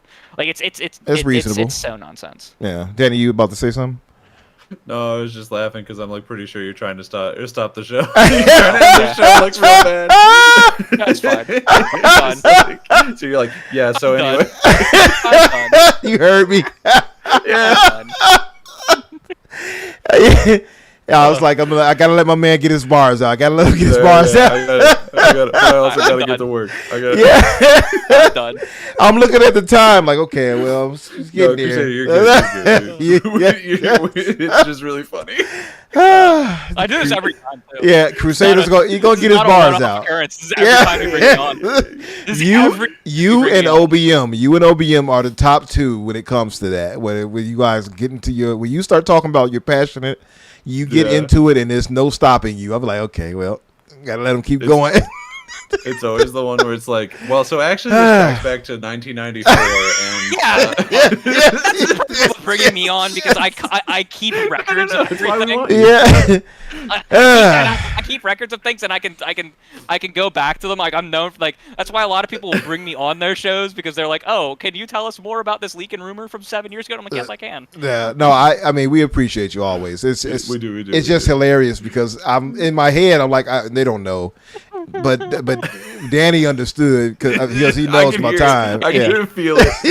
It's the meme of the people at the party, and you're just at the back saying they don't know I have to go to work. They don't know I have to go to work, right? Yeah. Anyway, that said, listen, I want to thank you all in the chat for being here. What's up, Sadness? He said 2 more hours. If Danny didn't say anything, we probably would have it. No, just messing. Listen, all good hopes for Marathon that, I don't know where it's going to land. I can't predict the future. I would just say for me, it's not getting me yet unless they add some type of story elements or the PvE and then drop in the price to a fairly either free to play or 20. Maybe I can see myself doing that. And it's good enough of a game where people are like, no, it's actually really fun. I can see that then, but good luck to them. I don't wish ill on any game, and I'm sure I speak for all of us when I say that too. That said, if you all are in the chat or lurking and haven't hit the like button or subscribe, I hope we've done enough to earn that and get the like from you and a subscription. Any donations you all feel like dropping, you can always do that as well. It's not needed, but we would love it to help out for the channel and things like that. We definitely have to get to adding subscriptions. I never really got to that point because I didn't want to ask you all to have you all subscribe and not give you extra content. I just feel like it's unfair to you. But I do notice that there are some channels that are like, oh, here's a subscription, subscribe, whatever, not subscription, but what's the other name for it? Not subscription. Membership. They have a membership, but they don't give you extra content necessarily. And people are like, oh, yeah, here, I'm a member. I'm like, oh, maybe I'm doing it wrong. Maybe I should just have it regardless. But that said, I want to thank you all. So please hit the like button and subscribe if you have not. Yes, Soil Tech. I need to figure out some plan, though, Soil Tech, for, like I said, I do want to add something for the membership if that's the case. People don't want to just be being a member for nothing, I feel like, right? That said, yes, thank you all again, and I want to thank our guest, Crusader, my good brother. Thank you for your very knowledgeable takes on everything like that and sharing your time with us. Tell the good folks where they can find you and where you'll be next. Yeah, you can find me at Crusader3456 on most platforms, on both X and Bluesky. I have a link tree that basically you can get all of the links from there.